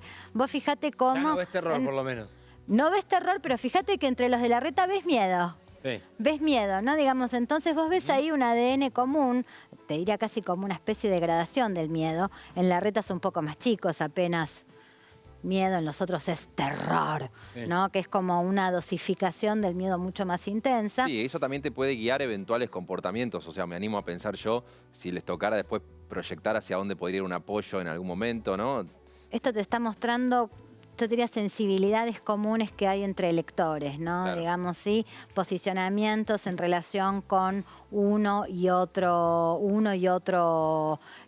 candidato, ¿no? Entonces, vos sabés que el votante de Larreta, bueno, un poco sorprendido, pero sobre todo, pero también en el miedo, ¿no? ¿Qué pasa con el votante de Bullrich? Sorpresa empieza a tener un poquito más de volumen todavía. Claro, Acordate pero que mirá. empezaba a expresarse con Massa, se desarrolla un poco más con Larreta y crece entre los votantes de Bullrich. Pero aparece Sí, algo claro.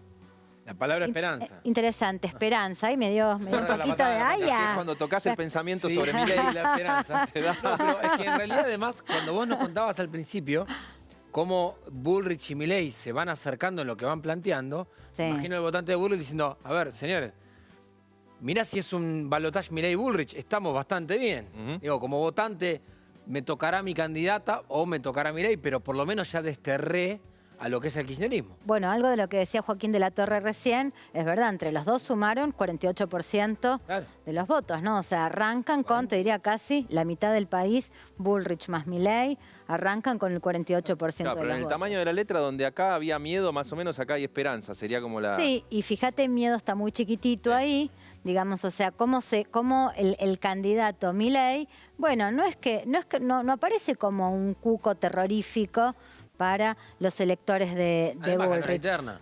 Como votante de Bullrich, yo entiendo que quizás estén sorprendidos porque no quedaron primeros, pero, a ver, pulgar arriba, ganaste una interna.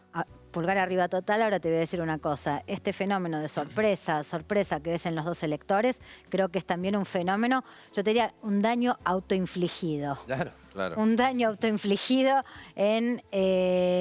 por parte de Juntos por el Cambio, ¿no? Y ahora vamos a ir a los votantes de Milei. A propósito, está llegando ya Ramiro Marra, con quien vamos a estar hablando en minutos, el referente en la ciudad de Buenos Aires de La Libertad Avanza, uno de los hombres muy cercanos que estuvo ahí festejando la semana pasada junto al economista libertario Javier Milei. Y la cabeza del votante de Milei, ¿qué te decía? Bueno, para empezar, dominan, te diría, 3 palabras: esperanza, ahora sí, con una centralidad absoluta.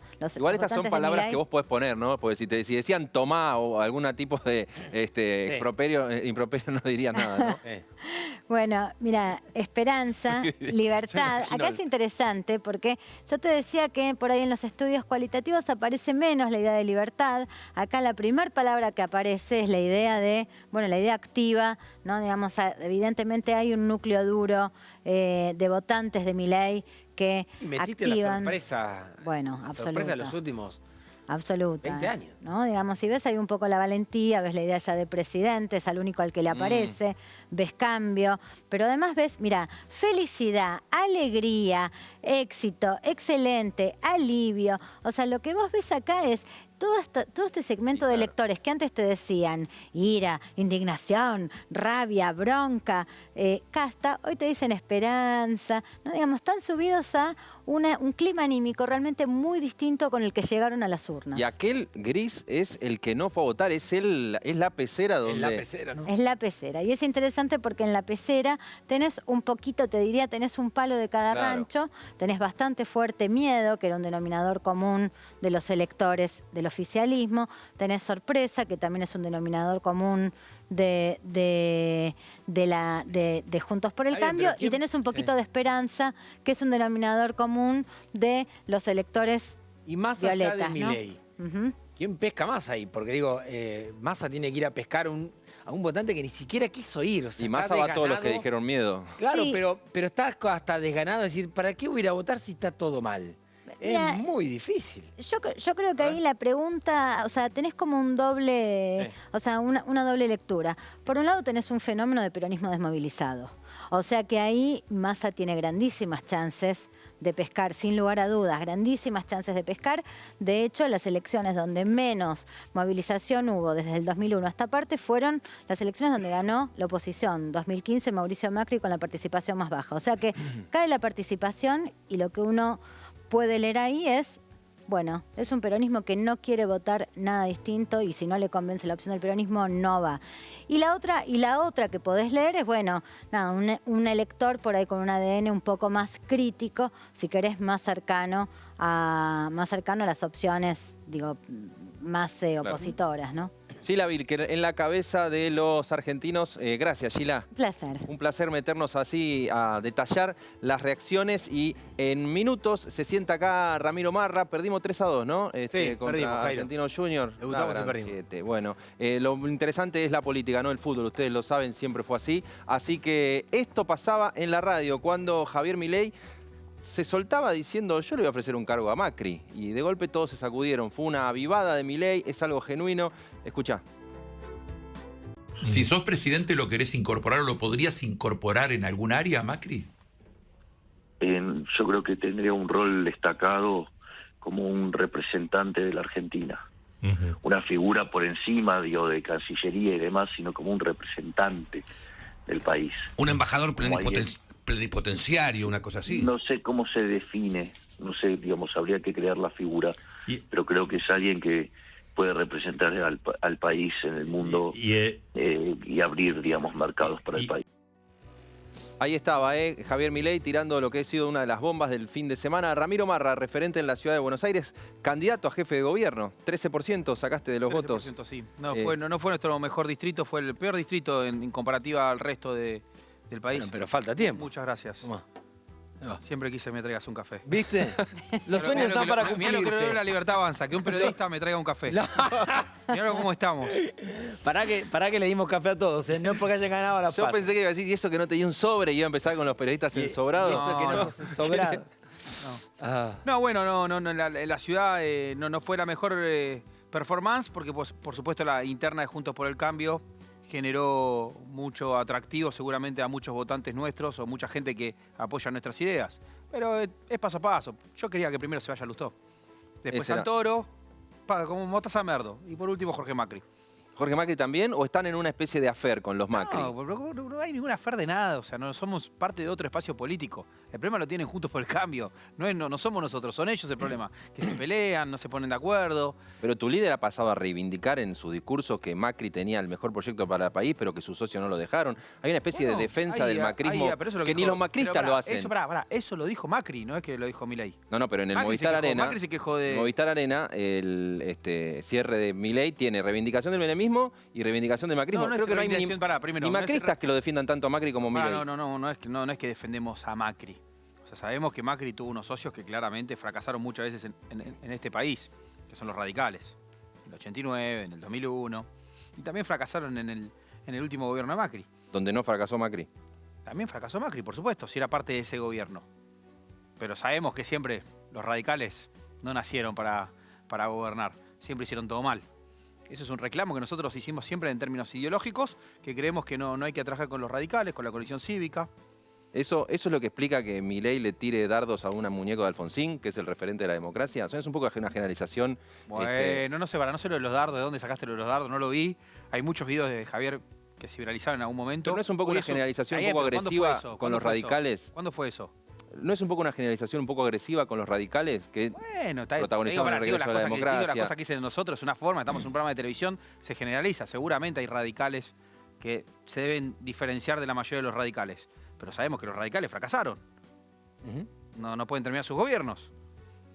Y vos en eso decís, ahí Macri se diferencia. Él hubiese hecho otra cosa, pero sus socios no lo dejaron. Yo no lo digo, lo dijo él. Él fue el que lo dijo. No, y el propio Milei lo está diciendo. Bueno, está repitiendo lo que dice Macri. Macri lo dijo. Sí, pero ¿cómo se saca la culpa a Macri? El presidente era él. Bueno, está bien. No me parece tan importante Macri tampoco. O sea, te hago una pregunta que hoy hacía en el aire, pero que a mí me parece muy importante. Vos estás cerca de él. Aunque que no quiero parecer irrespetuoso, ¿no? Vos a Javier Milei, ¿lo ves apto para el cargo? En el sentido concreto, no te digo nada muy del otro mundo. Él está haciendo propuestas, por ejemplo, que implicarían en algún caso tener que cambiar la Constitución, conseguir respaldos en el Congreso, que en principio... Disculpa, la Constitución no... Sí, él habla Sí, los respaldos lógicos por eso la Constitución, pero es contradictoria la pregunta. No, te estoy preguntando si él... Tiene la Constitución y respaldos en el Congreso. Sí, las dos cosas, porque él plantea el sistema de voucher para la educación y la Constitución establece que la educación depende de las provincias. Entonces no sé qué está proponiendo de algo que él no puede cumplir desde el Poder Ejecutivo Nacional. Lo que yo te quiero llegar al punto... Lo va a fomentar. Está muy bien el planteo que haces. Lo que yo pregunto es, ¿él sabe esos límites o los va a ir descubriendo si le toca gobernar? Los conoce los límites y es una persona muy preparada. Por eso ustedes lo consultaron por tantos años de las cuestiones que pasaban en el país. Fueron ustedes los que lo invitaban. Está bien, ¿Por qué lo invitaron? ¿Por qué lo invitaron? ¿Porque tiene la capacidad o no? Pero una cosa es que vos opines de un cuadro general y otra cosa es que propongas eliminar el CONICET cuando tenés que modificar 2 leyes del Congreso para eliminar el CONICET. Entonces, vos decís, ¿sabe de esto? No vamos a modificar las leyes. Con 35 o 40 diputados. Y bueno, los otros tienen 100. ¿Con quién va a votar Juntos por el Cambio? Porque con los números que están hasta ahora van a tener 100. ¿Con quién van a cerrar un acuerdo? Bueno, la defensa de la ciencia, o sea, acá hay una asociación, o sea, CONICET es una institución, pero es una institución vinculada a la ciencia. Está bien. Digamos, es difícil pensar que la institución promotora del desarrollo científico, veamos a todos nuestros políticos levantando la mano para decir sí, RC. Sheila, ¿aparece en algún estudio de opinión el CONICET? ¿O aparece la pobreza, la inseguridad? No, por supuesto que no aparece. Nosotros estamos preocupados por los problemas de la gente, no por los problemas de los científicos que estudiaron y saben mucho y que seguramente van a poder conseguir un trabajo muy bueno en el sector privado, porque tienen sobrecapacidades por toda la capacitación que dieron. Ahora, nuestra preocupación... Casos como el de Morena, que ustedes lo dijeron recién. Eso es lo que nos preocupa. Esta semana se creó una empresa que se llama Galtec que promueve un determinado tratamiento pionero a nivel mundial para mejorar la vida de los pacientes del cáncer. Se hizo con inversión del CONICET. ¿A vos eso te parece un tema menor? Bueno, se había hecho con inversión privada. ¿No lo debería haber hecho el Estado? No debería haber hecho el Estado. Lo debería haber hecho el sector privado. Seguramente lo hubieran hecho más rápido y más eficiente. Vos decís, el Estado no tiene que trabajar ni siquiera en mejorarle la vida a los pacientes que tienen cáncer. No, sí, lo tiene que hacer el sector privado, como pasa en muchas partes del mundo. Los grandes ¿El tema cuál es? Si quieren, seguimos discutiendo el CONICET. Yo entiendo que muchas de las cuestiones que nosotros planteamos no CONICET, son muy nuevas. Pero sí ciencia. ¿Qué? No CONICET, pero sí ciencia y desarrollo científico. Sí, por eso estamos ¿Y cuál es el lugar de la ciencia en el desarrollo del país? Estamos fomentando para que haya más ciencia, que los chicos terminen el colegio, sepan leer y escribir, puedan comprender textos. ¿Cómo lo hacemos? Proponiendo reformas educativas. Pero ¿saben qué? No es inmediato eso. Lo que es inmediato es que los chicos puedan comer, porque no comen. Hoy los chicos no tienen el plan nutricional suficiente. ¿Y cómo conseguís inmediatamente, haciendo énfasis en esa palabra, que los chicos coman? Inmediatamente. Vos decís que los chicos... Inmediato no hay nada. Bueno, acabas de decir. No. El comienzo de las reformas, si sería inmediato, te hablaría de educación. Como no es inmediato, el comienzo de los cambios que necesitamos estructurales de la Argentina, que es una reforma laboral para que la gente tenga trabajo. Cuando tenga trabajo la gente va a poder llevar un pan a su casa, mejor dicho, algo más que un pan. Después la reforma del Estado que estamos planteando para reducir el gasto público, el gasto político. Y por último la reforma monetaria y financiera. Pero un chico que tiene hambre hoy, ¿cuál sería la propuesta al que vos le haces? El chico va a seguir teniendo todos los beneficios que le da el Estado, porque por supuesto que no vamos a sacar ningún plan social, ya lo dijimos, porque eso quedó claro, ¿no? Nosotros con lo social no vamos a tocar nada. El merendero va a tener la mejor calidad que se le pueda dar, porque eso es nuestra intención. Los niños, fíjense lo hipócrita que es esta dirigencia política. ¿Está el Ministerio de la Niñez? ¿No les importan los niños? Nosotros, en cambio, le estamos dando una prioridad en nuestro Ministerio del Capital Humano muy importante. Vamos a tener una Secretaría de la Niñez. Porque el problema que estamos teniendo es que estamos matando generaciones. No le estamos dando de comer. Y no es que no le estamos dando de comer desde el Estado, no le estamos dando de comer como sociedad, porque el sector privado no lo dejan trabajar. ¿Quién? Ahí sí entran los gobiernos a través del Estado y le ponen un límite. Te hago una consulta. Vos sos candidato a jefe de gobierno. Sí. Ya, digamos, afuera Lustó. ¿Por qué vos y no Jorge Macri? Porque ahí va a estar tu pelea. Y él, Juntos por el Cambio, sacó un buen caudal entre Jorge Macri y Lustó. 16 años de gobierno. Está bueno que se cambien los gobiernos, que se renueve, que no siga haciendo lo mismo, ¿no? Ahora, si querés, te digo los problemas que hay en la Ciudad de Buenos Aires. Sí. Lo dije en términos políticos porque estamos hablando en términos políticos. Ahora te lo hablo en términos de propuestas, por supuesto. La Ciudad de Buenos Aires es un desastre. Continuamente nos cortan la calle, continuamente nos afanan, continuamente tenemos miedo. Salimos a la calle y tenemos miedo. ¿Quién nos cuida? Están preocupados para hacer política. No están preocupados por solucionar los problemas a los porteños. Es lo mismo que les dije recién cuando me dijeron lo del CONICET. Ojo, que no son las preocupaciones de los argentinos ni de los porteños. Las preocupaciones son otras. ¿Primera medida como jefe de gobierno en tema de seguridad? ¿Cuál sería? Por supuesto. Darle la libertad de acción a la fuerza de seguridad que no la tienen. ¿Qué es libertad? Continuamente te digo algo que me pasa. Sí. Esa clásica pregunta que suelen hacer los periodistas. ¿Y qué te dicen en la calle? Los policías se me acercan en la calle. Me dicen, queremos laburar, tenemos una vocación. Y los políticos no nos dejan, nos ponen límites todo el tiempo. ¿Límites de qué tipo? Que, por ejemplo, no le dejan accionar. Hay un piquete y dicen, no, quédense a 3 cuadras. Trabajo en el microcentro hace muchos años, como seguramente lo habré contado en otra oportunidad. Paso todo el tiempo por piquete y a las 2 cuadras hay 100 policías durmiendo. Y no es culpa de los policías, es que nadie le da la orden. Esas cosas hay que cambiar. Las formas de gestionar la calle. Tenemos que recuperarla. La perdimos.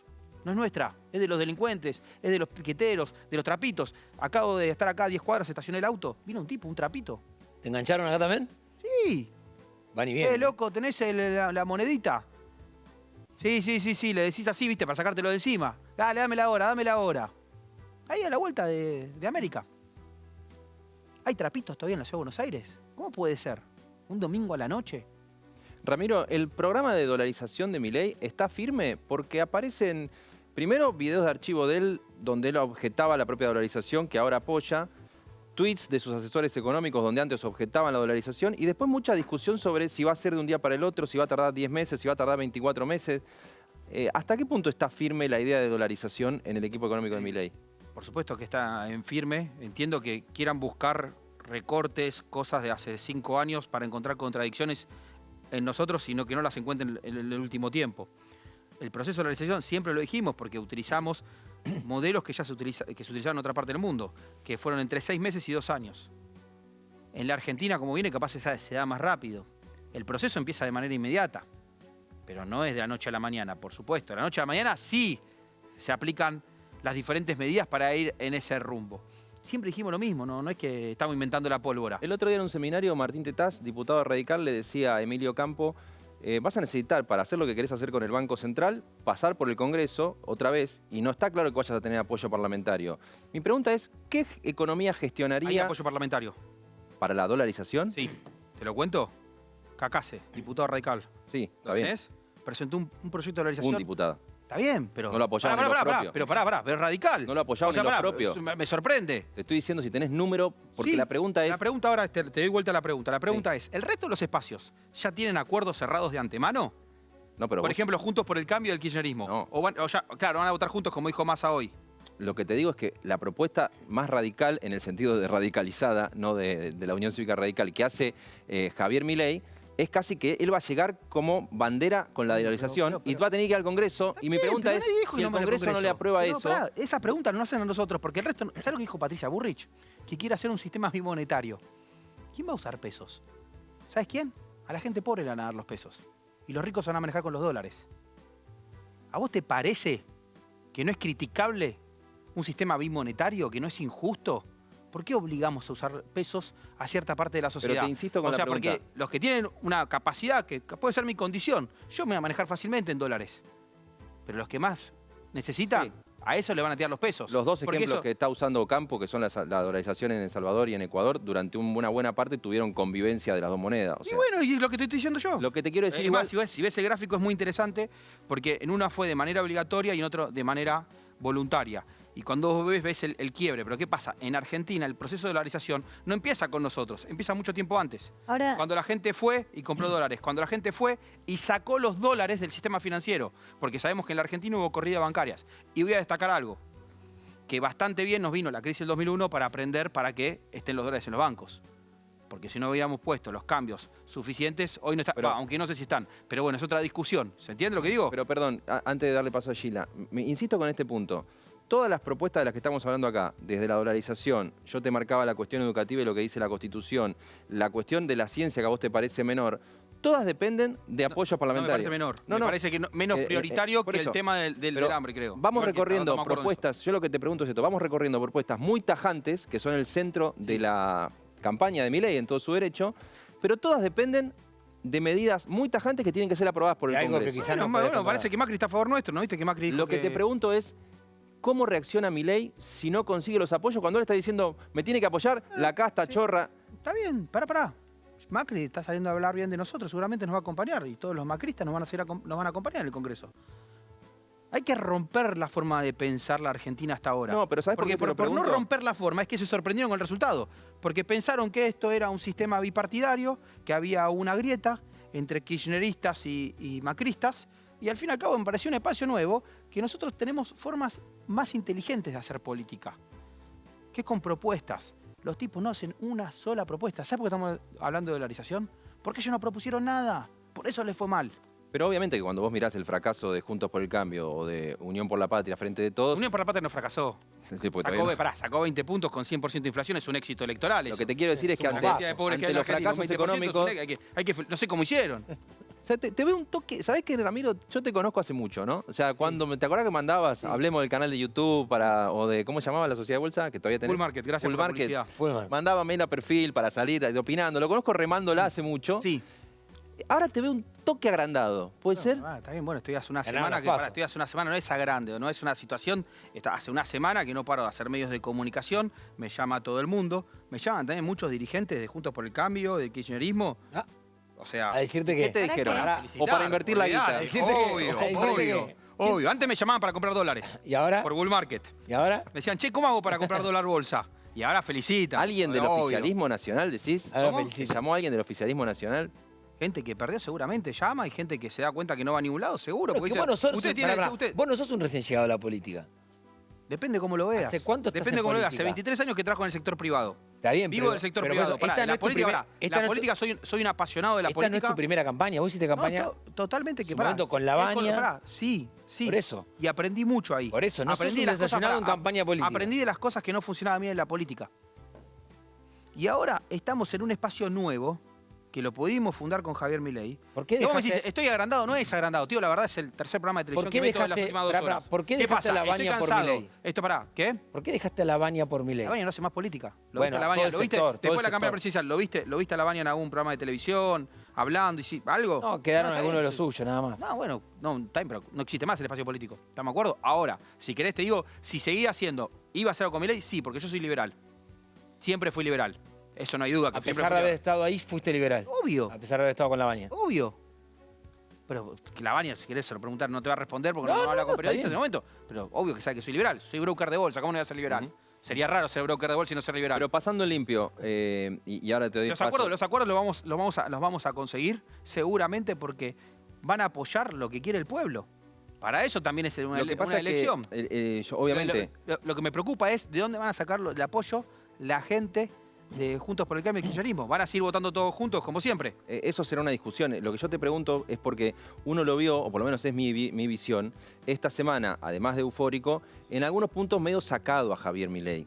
Cuando recibe una crítica del periodismo, ve el periodismo ensobrado que me operó toda la campaña. No. Y si él es presidente, va a tener un montón de críticas. Es tu percepción. Mucha gente me llamó para decirme por qué está tan moderado Javier. Y yo dije, bueno, capaz está cansado. ¿Pero vos no lo ves sacado con el periodismo, por ejemplo? ¿En esta semana? ¿Qué pasó? ¿Esta semana me decís? Todos los últimos 10 días. Los últimos días no está sacado, no, al revés, está re tranquilo. Cuando está con los periodistas roñosos, los periodistas ensobrados, ¿no ves un ataque o alguien que se saca? Si es presidente va a tener un montón de críticas. Sabemos que es una discusión en la Argentina. ¿Qué pasa con el periodismo y la forma que tiene de financiarse el periodismo? Sabemos que es una discusión, no la neguemos. Pará, ustedes en privado la discuten esa. Todo el tiempo. Javier, ¿qué hace? Lo dice en cámara. Yo porque no los voy a poner a ustedes un aprieto y decirle, che, ¿qué opinan ustedes del tema? Pero saben que hay un problema con eso. ¿Y a vos te ¿Entiende? parece? O sea, ¿qué pasa? No los quiero comprometer a ustedes porque capaz son colegas de ustedes que ustedes en privado dicen, che, y este está ensobrado. No es algo nuevo hablar de periodistas ensobrados en Argentina. Capaz es nuevo que lo diga un candidato a presidente. No, ¿sabés lo que no es nada nuevo? O sea, el kirchnerismo hizo escuela criticando a los periodistas cuando los periodistas le decían algo. Entonces uno lo escucha a Milei reaccionando así. Cuando un periodista que antes de ayer lo trataba bien y era de su palo, y pasan 2 días, le hace una crítica y pasa a ser ensobrado, vos me decís, ¿qué está haciendo Milei? Pero escuchá, o sea, el kirchnerismo decía que lo criticaban, pero el kirchnerismo manejaba la plata, manejaba la pauta. Nosotros no manejamos la pauta, es diferente. No nos pueden poner en la misma condición. No, estoy diciendo que la reacción al que te hace una crítica es ponerlo en una bolsa de periodistas corruptos ensobrados. Te van a hacer crítica a periodistas de todos lados. Pará, esas son las opiniones de Javier. Yo estoy acá hablando con ustedes. Si quieren, hablo de mis opiniones. Son las opiniones de Javier. O sea, si quieren, yo hago de vocero de Javier Milei porque es mi amigo, es mi referente y me la banco. Lo que también les digo es, despersonalicen un poco la política. Son ustedes los que están personalizando. Porque la Libertad Avanza es un espacio que está creciendo, se está desarrollando. Nosotros no somos el mileísmo, somos el liberalismo, que es un mérito que tenemos gracias a Javier Milei. Porque por más que su figura... No el mileísmo, decís vos. Por supuesto no somos el mileísmo, somos el liberalismo, que ese es el mayor mérito de Javier Milei. Él habló de ideas y su figura es recontra penetrante, o sea, entra en todos lados, llama la atención. Bueno, es recontra llamativo, pero ¿qué pasa? No hubiera existido, el socialismo avanza. ¿Ustedes creen que hubiera tenido éxito? ¿El socialismo avanza? No, porque el socialismo retrocede. Bueno, esa es la realidad de la política. Es que hay un espacio político con ideas nuevas, con un claro referente que es Javier Milei. Después las cuestiones particulares de Javier Milei son cuestiones particulares de una persona. O sea, nosotros lo que tenemos que hablar es... puede ser presidente y por eso hay preguntas sobre cómo toma la crítica, cómo puede tomar los frenos de la democracia. Bueno, pero parte de las críticas la va a tener. Y sí, puede tener críticas, es un hombre libre de opinar. Lo que pasa es que lo dice frente a una cámara. ¿Sabes la cantidad de políticos? ¿Sabes la cantidad de políticos? ¿Te acordás? ¿Cómo se llamó? ¿Quién era el que hizo el aviso en perfil diciendo los saludamos con un fuerte apretón? No me acuerdo. ¿Te acordás? Uno de los primeros secretarios de comunicación de Kirchner, no sé si no estaba Luis Tur, creo, que era en el Día del Periodista los saludamos. Digo, no va a ser la primera ni la última vez que desde el poder, si llegan a ganar, digan, el enemigo está ahí. ¿Ustedes prefieren que los políticos lo digan detrás de cámara o que lo digan delante de cámara? Para tener el debate. Detrás de cámara lo dicen todos, Hasta los que entregan los sobres, pero este está ensobrado. No caigan en la trampa, nosotros los queremos liberar. Queremos que ustedes puedan decir lo que quieran y que no estén coccionados que no estén coccionados por una pauta oficial. Que Ramiro, solo para completar mi mirada sobre esto y no hacer el centro, se transforma la idea del periodista ensobrado en la etiqueta que le pone al periodista que le dice algo que no le gusta. Yo entiendo que vos no sos un periodista ensobrado. Pero no me importa la discusión esa. Pero vos sabés que hay periodistas ensobrados. Pero sí, lo que pasa es que... Entonces, bueno, eso está diciendo Javier. Si él sabe que diga nombre y apellido, porque ¿sabés lo que pasa? Da la impresión de que cuando alguien le hace una crítica, ahí se acuerda de que el periodista está ensobrado. ¿Le estás diciendo a Javier Milei que no dice nombres y apellidos? Pero claro, él inventa una categoría. Lo dice. Inventa una categoría para descalificar la crítica de alguien. Pero si él dice nombre y apellido, vos mismo me acabas de decir que hay periodistas ensobrados. ¿Hay periodistas ensobrados? Pero no sé ni qué quiere decir periodistas ensobrados. Ensobrados es que cobran una pauta, que cobran plata por decir un discurso en particular. Quizás tipo 678, ¿te acuerdas 678? 678, ¿eran periodistas ensobrados? Eso era un programa del Estado para perseguir periodistas. Está bien. Pero si vos vas a la tanda ahora y aparece un aviso de que te vacunes el vacunatorio... Yo no te quería meter en esta discusión, porque no me parece bien. Yo no te quiero meter en esta discusión porque entiendo que es tu rubro. Vos recién te pregunté, ¿hay periodistas ensobrados? Sí, ¿qué tiene que ver? Es como cuando un periodista se para y dice, porque todos los políticos... Si quieren hablar del tema, disculpen que me pongan en entrevistador. ¿Ustedes creen que hay periodistas ensobrados? Ramiro, lo que pasa con esas cosas es que es un mundo de generalidades, digamos, es como decir los políticos corruptos, ¿no? Digamos, o sea, me parece que muchos que lo hacen, que generalizan así. Están hablando de Javier Milei. Javier Milei dice nombre y apellidos. Hay que decirle, calmate, Javier, no los mandes al frente a todos. Lo dice directamente él.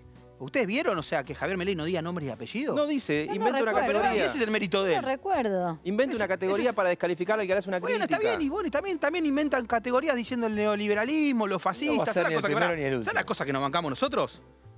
¿Sabes las cosas que dijeron de mi familia el viernes en C5N? ¿Sabes las cosas que dijeron? ¿Qué dijeron? Me agredieron. Se metieron con mi familia, con un negocio familiar, transparente, un negocio familiar que es público. Yo abro las puertas de mi oficina y ustedes lo saben. Yo atiendo gente en mi oficina para hablar de política. ¿Quién hace eso? ¿Qué político te abre las puertas a su empresa? ¿Y van a ese 5N y me hacen un informe en contra de mi familia que no hace política? O sea, ¿a ustedes les parece que eso está bien? No. No, claramente. Bueno, está bien. Eso es lo que nosotros nos quejamos. Y yo voy a volver a C5N, no tengo problema de volver a C5N. Y voy a volver, y voy a llevar la discusión.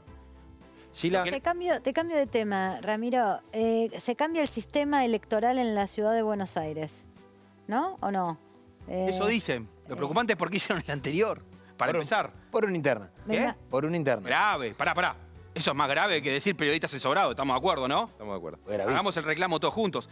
Y cambiaron las reglas electorales por una interna de un espacio en particular. No hay duda. O sea, Sí. eso es más grave que decir periodistas asesorados. Pero entiendo que todos hablan de Milei porque salió primero. Bueno. Perdón, te interrumpí. No, te iba a preguntar que si tenías más expectativas para octubre que para agosto, digamos, con este nuevo sistema. Lo dije recién. Primero que no sabemos cuál va a ser el sistema, porque dicen que van... Esto es insólito. Escuchen esto porque... No sé. Dicen que vamos a votar con 2 biombos. Quieren poner 2 biombos el mismo Quieren día. poner 2 biombos. Ya no Elija saben qué presidente inventar. primero y después que elija jefe de gobierno para que vos no tengas la boleta de Milei. La idea es que vos no tengas la boleta de Milei. Si creen que eso es suficiente, que no se preocupen, yo me la recontrabanco. Pero que sepamos todos de vuelta que es grave. Es una ridícula. ¿Se entiende? Sí, Pará. Si es para jugarme en contra a mí, bienvenido sea a toda la sociedad que quiera acompañar a esta persona que es víctima de la manipulación de unos políticos. Yo me la rebanco igual, ¿eh? Pero después, acuérdense, cuando por favor, disculpen que levanté el dedito, no me quiero parecer a ciertos políticos. Después, apóyenme y digan lo que me están haciendo, si es de manera directa. Lo y acabo de decir antes que destáquenlo vos lo plantees. continuamente y no perdamos tiempo hablando de los perros de Milei. Hablemos de las cuestiones que hacen mal los que son funcionarios hoy, los que son parte de un gobierno. Porque la gravedad institucional que tiene cambiar las reglas electorales es lo mismo que hacer un fraude. Están haciendo fraude, manipular las reglas para beneficio de uno. Yo me la recontrabanco igual, les voy a ganar igual, no se preocupen. No se preocupen y vamos a sorprender. Vamos a dejar terceros al kirchnerismo en la ciudad de Buenos Aires y después vamos a entrar en el balotaje. Ramiro Marra, muchísimas gracias por haber venido. Gracias. Un toque agrandado, pasadita. Estoy cansado, tuve una semana. Es malo, Dejá, con las piñas que nos comemos nosotros. No, la Dejame una política, semana de grande. la política es un camino largo, un día estás acá, otro día estás acá. Es una semana, ya mañana, o sea, estamos... Dejalo festejar. Decime una O sea, cosa. baja la espuma, ¿qué ¿Sabes estás por qué tengo diciendo, traje? Ramiro? ¿Por qué? Porque me estoy tomando esto con seriedad, con responsabilidad. Bien. Ya esto, lo que dijiste vos, yo ya no soy más un youtuber. Yo ya no soy más un broker de bolsa. No puedo hacer más esos videos de finanzas que hacía antes. La semana pasada tomé la decisión de no hablar más en videos de YouTube, de mi canal de finanzas, que creo que es la comunidad financiera más grande de Argentina, por la responsabilidad que me toca. Y eso me juega en contra económicamente. Porque yo hablando de videos de finanzas, hago que la gente abra cuenta, Bien. en bull market meto el chivo. Ramiro Pero es Marra, más barato que el blue. gracias por haber venido. Ya está en el estudio Lucas Liach, uno de los hombres que integró el equipo económico en su momento del gobierno de Mauricio Macri, para hablar de la actualidad, de la posibilidad de dolarización, de qué pasa con la inflación y el dólar esta semana. Un corte y ya venimos.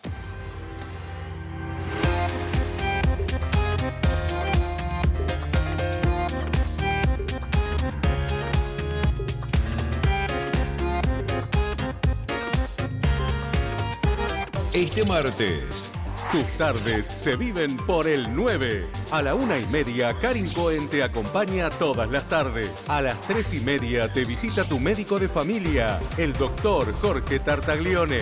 Y a las 5, Jimena Monteverde pone toda la onda y mucho fuego en Escuela de Cocina. Compartí las mejores tardes. Este martes, a la 1:30, por el 9. Sumate. ¿Querés vivir la mejor experiencia financiera digital? Conoce Banco del Sol, el banco digital de Sancor Seguros. Descarga la app, abrí tu cuenta gratis en pocos minutos y empezá a disfrutar. Hacer rendir tus ahorros, invertir un plazo fijo y mucho más. Banco del Sol, el banco digital de Sancor Seguros.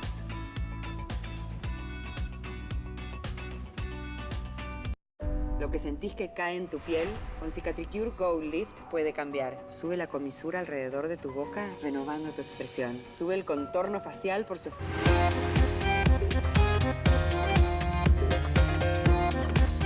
Ya estamos con Lucas Liach en esta noche de Opinión Pública, que vino a tomar el cafecito económico. Gracias, Lucas, por venir. ¿Qué tal, Jairo? Gracias por la invitación. No, por favor. ¿Sabés que me acordaba? Vos tuviste un paso, para los que no se acuerdan, como hombre del Banco Central y después en el Banco Nación. Unos meses, sí. En el gobierno de Mauricio Macri.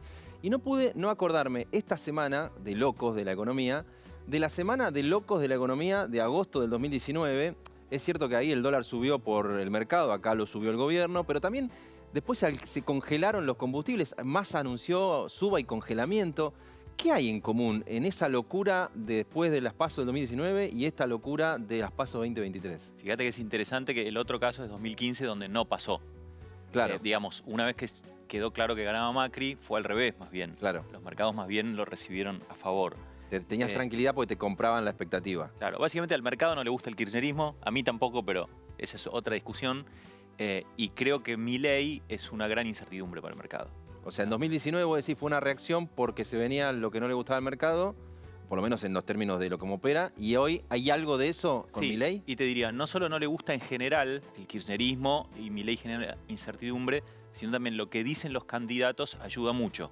Si vamos a 2019, ¿qué decía Alberto Fernández? Decía, vamos a pagarle a los jubilados con las LELIC.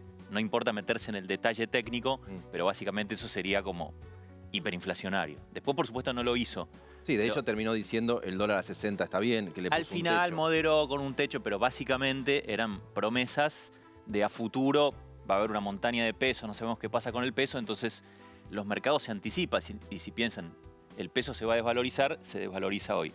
Entonces fue el mercado con esa percepción. Y un poco la reacción alocada de Macri, ¿no? En ese lunes donde habló medio fuera de sí. Empezó desde antes esa mañana, pero no importa el detalle, lo que te digo es, ahora pasa algo parecido, sobre todo con la idea de Milei de muy vaga ahora, porque hay como 17 proyectos distintos de dolarización, pero básicamente el mensaje es, el peso no te va a servir más.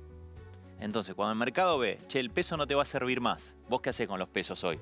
Te vas de los pesos. Claro. Entonces se genera de alguna manera una depreciación del peso, una suba del dólar. O sea que en ese punto, más allá de la devaluación que el gobierno decidió el lunes, que los problemas de mala praxis, lo que sea, hay un factor Milei claramente en la inestabilidad de esta semana o de las últimas semanas. El gobierno decidió una devaluación del oficial, pero el peso aparte se perdió valor en el mercado financiero, ¿no?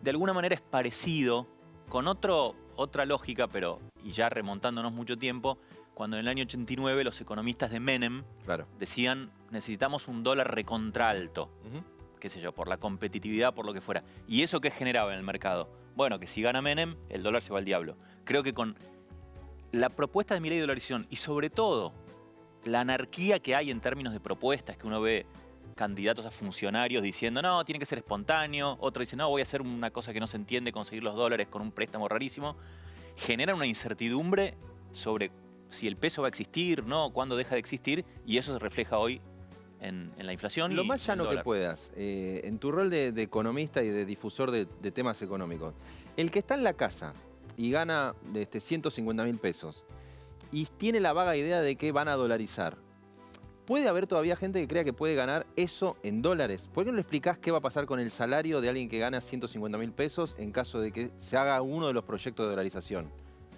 Bueno, a ver, si supusiéramos que hay una dolarización y cuando empieza la dolarización el dólar está a 1000, digamos, por decir un número para hacer la cuenta fácil. Tampoco está tan lejos. Claro, que tampoco está tan lejos. No, esa persona pasaría a ganar 150 dólares. Ok. Y todos dividiríamos sacaríamos 3 ceros a todo. De nuevo, si estuviera 1000 para hacer la cuenta más sencilla, ¿no? Eso, o sea, eso que obviamente no pasa a ganar 150.000 dólares, eso es bastante obvio. Pero si sigue habiendo inflación en dólares... El problema ¿cuál es? Es que de acá a una eventual dolarización, lo que pasa es que, de nuevo, como la gente dice, el peso no va a servir, realmente el dólar empieza a subir tanto que capaz esos 150.000 dólares, en vez de ser 150 dólares, van a ser menos todavía. Entonces, en el camino a una dolarización o la promesa de una dolarización genera que todos los salarios colapsen en dólares. Por eso me parece muy digamos, por un lado uno dice, qué bueno que ahora Milei no dice, llego y dolarizo. Claro. Porque es sensato, porque es ridículo. Pero también dice, llego y vemos cuándo dolarizo, que es un poco lo que dijo Marra recién acá, ¿no? Eso es casi peor. ¿Por qué? Porque si tenemos una incertidumbre, en algún momento va a haber una dolarización. Sí. Todo el tiempo vamos a estar deshaciéndonos de los pesos y eso es prácticamente una hiperinflación. Entonces yo veo, a ver, yo quiero que a Argentina le vaya bien. Obviamente yo voto por Patricia Bullrich, Juntos por el Cambio, pero si ganara Milei, quiero que a Argentina le vaya bien y que a ese gobierno le vaya bien. Me parece muy peligroso cómo se está jugando con fuego con unas propuestas bastante delirantes en este momento. Sí, lo que pasa es que no, si ese es el factor de inestabilidad, la promesa de dolarización de Milei, es difícil que se desactive. Poniéndolo en tus términos, si vos decías el mercado financiero en 2019 le temía la vuelta del kirchnerismo, mal que mal con eso, apareció Alberto Fernández, dijo 60 y había un freno. De hecho, todavía se lo factura la Cámpora a Alberto Fernández. Sí. Acá, ¿cuál podría llegar a ser el freno a esa especulación de, mirá si el 22 de octubre Milei saca 37 o queda más cerca de... El freno podría ser que Milei dijera, la verdad que la dolarización, dadas las condiciones, no se puede hacer en la Argentina por mucho tiempo. Y lo que voy a apostar es una política monetaria responsable, si me llego el 10 de diciembre. Que además... Sería un giro en su... Sería un giro porque estaría dejando de lado una promesa que resulta muy atractiva, ¿no? Pero además me parece muy conectado a algo que vos mencionabas antes, que es la dolarización requiere una ley. Yo entiendo la chicana que puede hacer gente de La Libertad Avanza, que es, pero que ustedes nos apoyarían, en cambio nos pedirían a nosotros apoyo si son gobierno. Pará, los diputados tienen que votar lo que le conviene al país. Genuinamente, mucha gente de Juntos por el Cambio cree que la dolarización no es buena. Entonces está bien que vote en contra. También está bien que vote a favor de cambios laborales con los que está de acuerdo. Entonces, Milei no puede hacer una dolarización tampoco por un tema de Congreso. Sí, de apoyo parlamentario. Entonces, tenemos que saber que Milei no va a hacer una dolarización.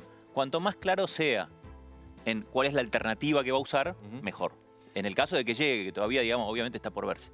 ¿Cuánto de la irrupción de Milei, de que haya salido primero, de que tenga tanto apoyo, tiene que ver también con el fracaso económico de Macri? Porque uno puede decir, bueno, era obvio que, o no era obvio, tiene mucha lógica que el peronismo hoy salga tercero, porque tiene una inflación como la que tiene. Incluso, recién Marra decía, hasta tiene que festejar haber sacado 20 y pico, porque mira lo que es la economía. Ahora, ¿cuánto hay del fracaso de Macri y en su gestión económica en la memoria que perdió los millones de votos que perdió en los últimos años? De los últimos 20 años, 16 son kirchneristas y la Argentina está en la pobreza, etcétera, etcétera. Yo creo que la mayoría de la gente que votó a Milei no es tanto una evaluación de si Patricia Bullrich, Macri, es estoy harto.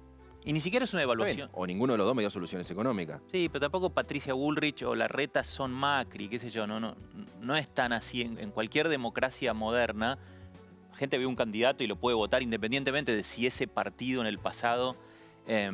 yo creo que, digamos, quizás la interna costó algo, digamos, la interna en Juntos por el Cambio costó electoralmente, pero más importante que eso creo que lo largo que ha sido la situación de estancamiento de Argentina, ya llevamos 12 años estancados con caída del producto per cápita y suba de la pobreza, genera una situación de hartazgo, entonces dame algo nuevo, no importa qué es. Creo que es una mala interpretación del voto a Milei pensar que es por las ideas de la libertad.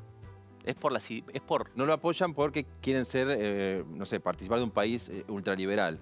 Es una situación de hartazgo con, creo que un ingrediente interesante que puso Milei. Si vos te fijas, la expresión la casta política, ¿quién la inventó? La inventó un partido español que se llama Podemos, que es de izquierda. Claro. Ahora, es cierto que marida mejor con un discurso más liberal. ¿Por qué? Porque si, bueno, el Estado, los políticos son los que nos afanan. Entonces, ahí creo que tuvo un mérito para que todo ese hartazgo, el conectar a alguien malo te está afanando y ese malo es el Estado. No, bueno, decís que hay una sociedad también que le factura el fracaso económico puede ser, por el cambio. Puede ser, pero por ponértelo así, si no hubiese estado Milei, no es que aparecía otro, creo que Juntos por el Cambio ganaba por goleada. O sea, que hay un voto antikirchnerista fuerte, que si Patricia llega al balotaje, puede ganarlo, pero sobre todo que si es Milei con Massa, Milei lo barre a Massa. O sea, este gobierno y el kirchnerismo es muy impopular en la Argentina. Me da la impresión. Ya lo veremos en las urnas. Te hago una pregunta para atrás y una pregunta para adelante.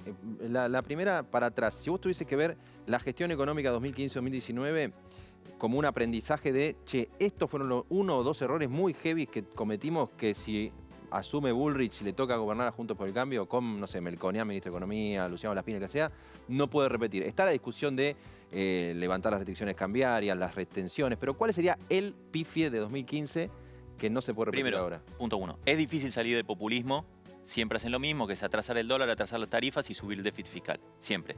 Entonces, es difícil, punto uno. Difícil para Milei, difícil para Patricia y difícil para Massa si llegara a ganar. Bueno, de hecho las tarifas vienen subiendo. Bueno, vienen, pero menos de la inflación y suben. Y... bueno, pero no es una situación donde me hago el boludo, no hago nada. No, pero después de atrasarlas mucho, un poco subieron para alguna proporción de la población. Está bien, eso es el primer punto. Vos decís que no se puede prometer nada fácil. No, primero es difícil. Ahora, contestando así tu pregunta, te diría, no hay margen, Argentina ya no tiene ningún margen para tener déficit fiscal sin inflación, y el gobierno de Macri lo hizo de una manera más gradual. Y segundo, creo que sí hay un tema del esquema monetario que tanto se habla, digamos, que en ese momento se intentó una situación de independencia del Banco Central que finalmente quedó desdibujada en un momento. Creo que Argentina necesita decidir cómo es su institucionalidad de manejo del dinero. Eso puede ser una caja de conversión, tipo convertibilidad, puede ser un banco central totalmente independiente, pero no es difícil de conseguir legislativamente. Creo que esos dos puntos, te diría, son los centrales que el próximo gobierno tiene que definir.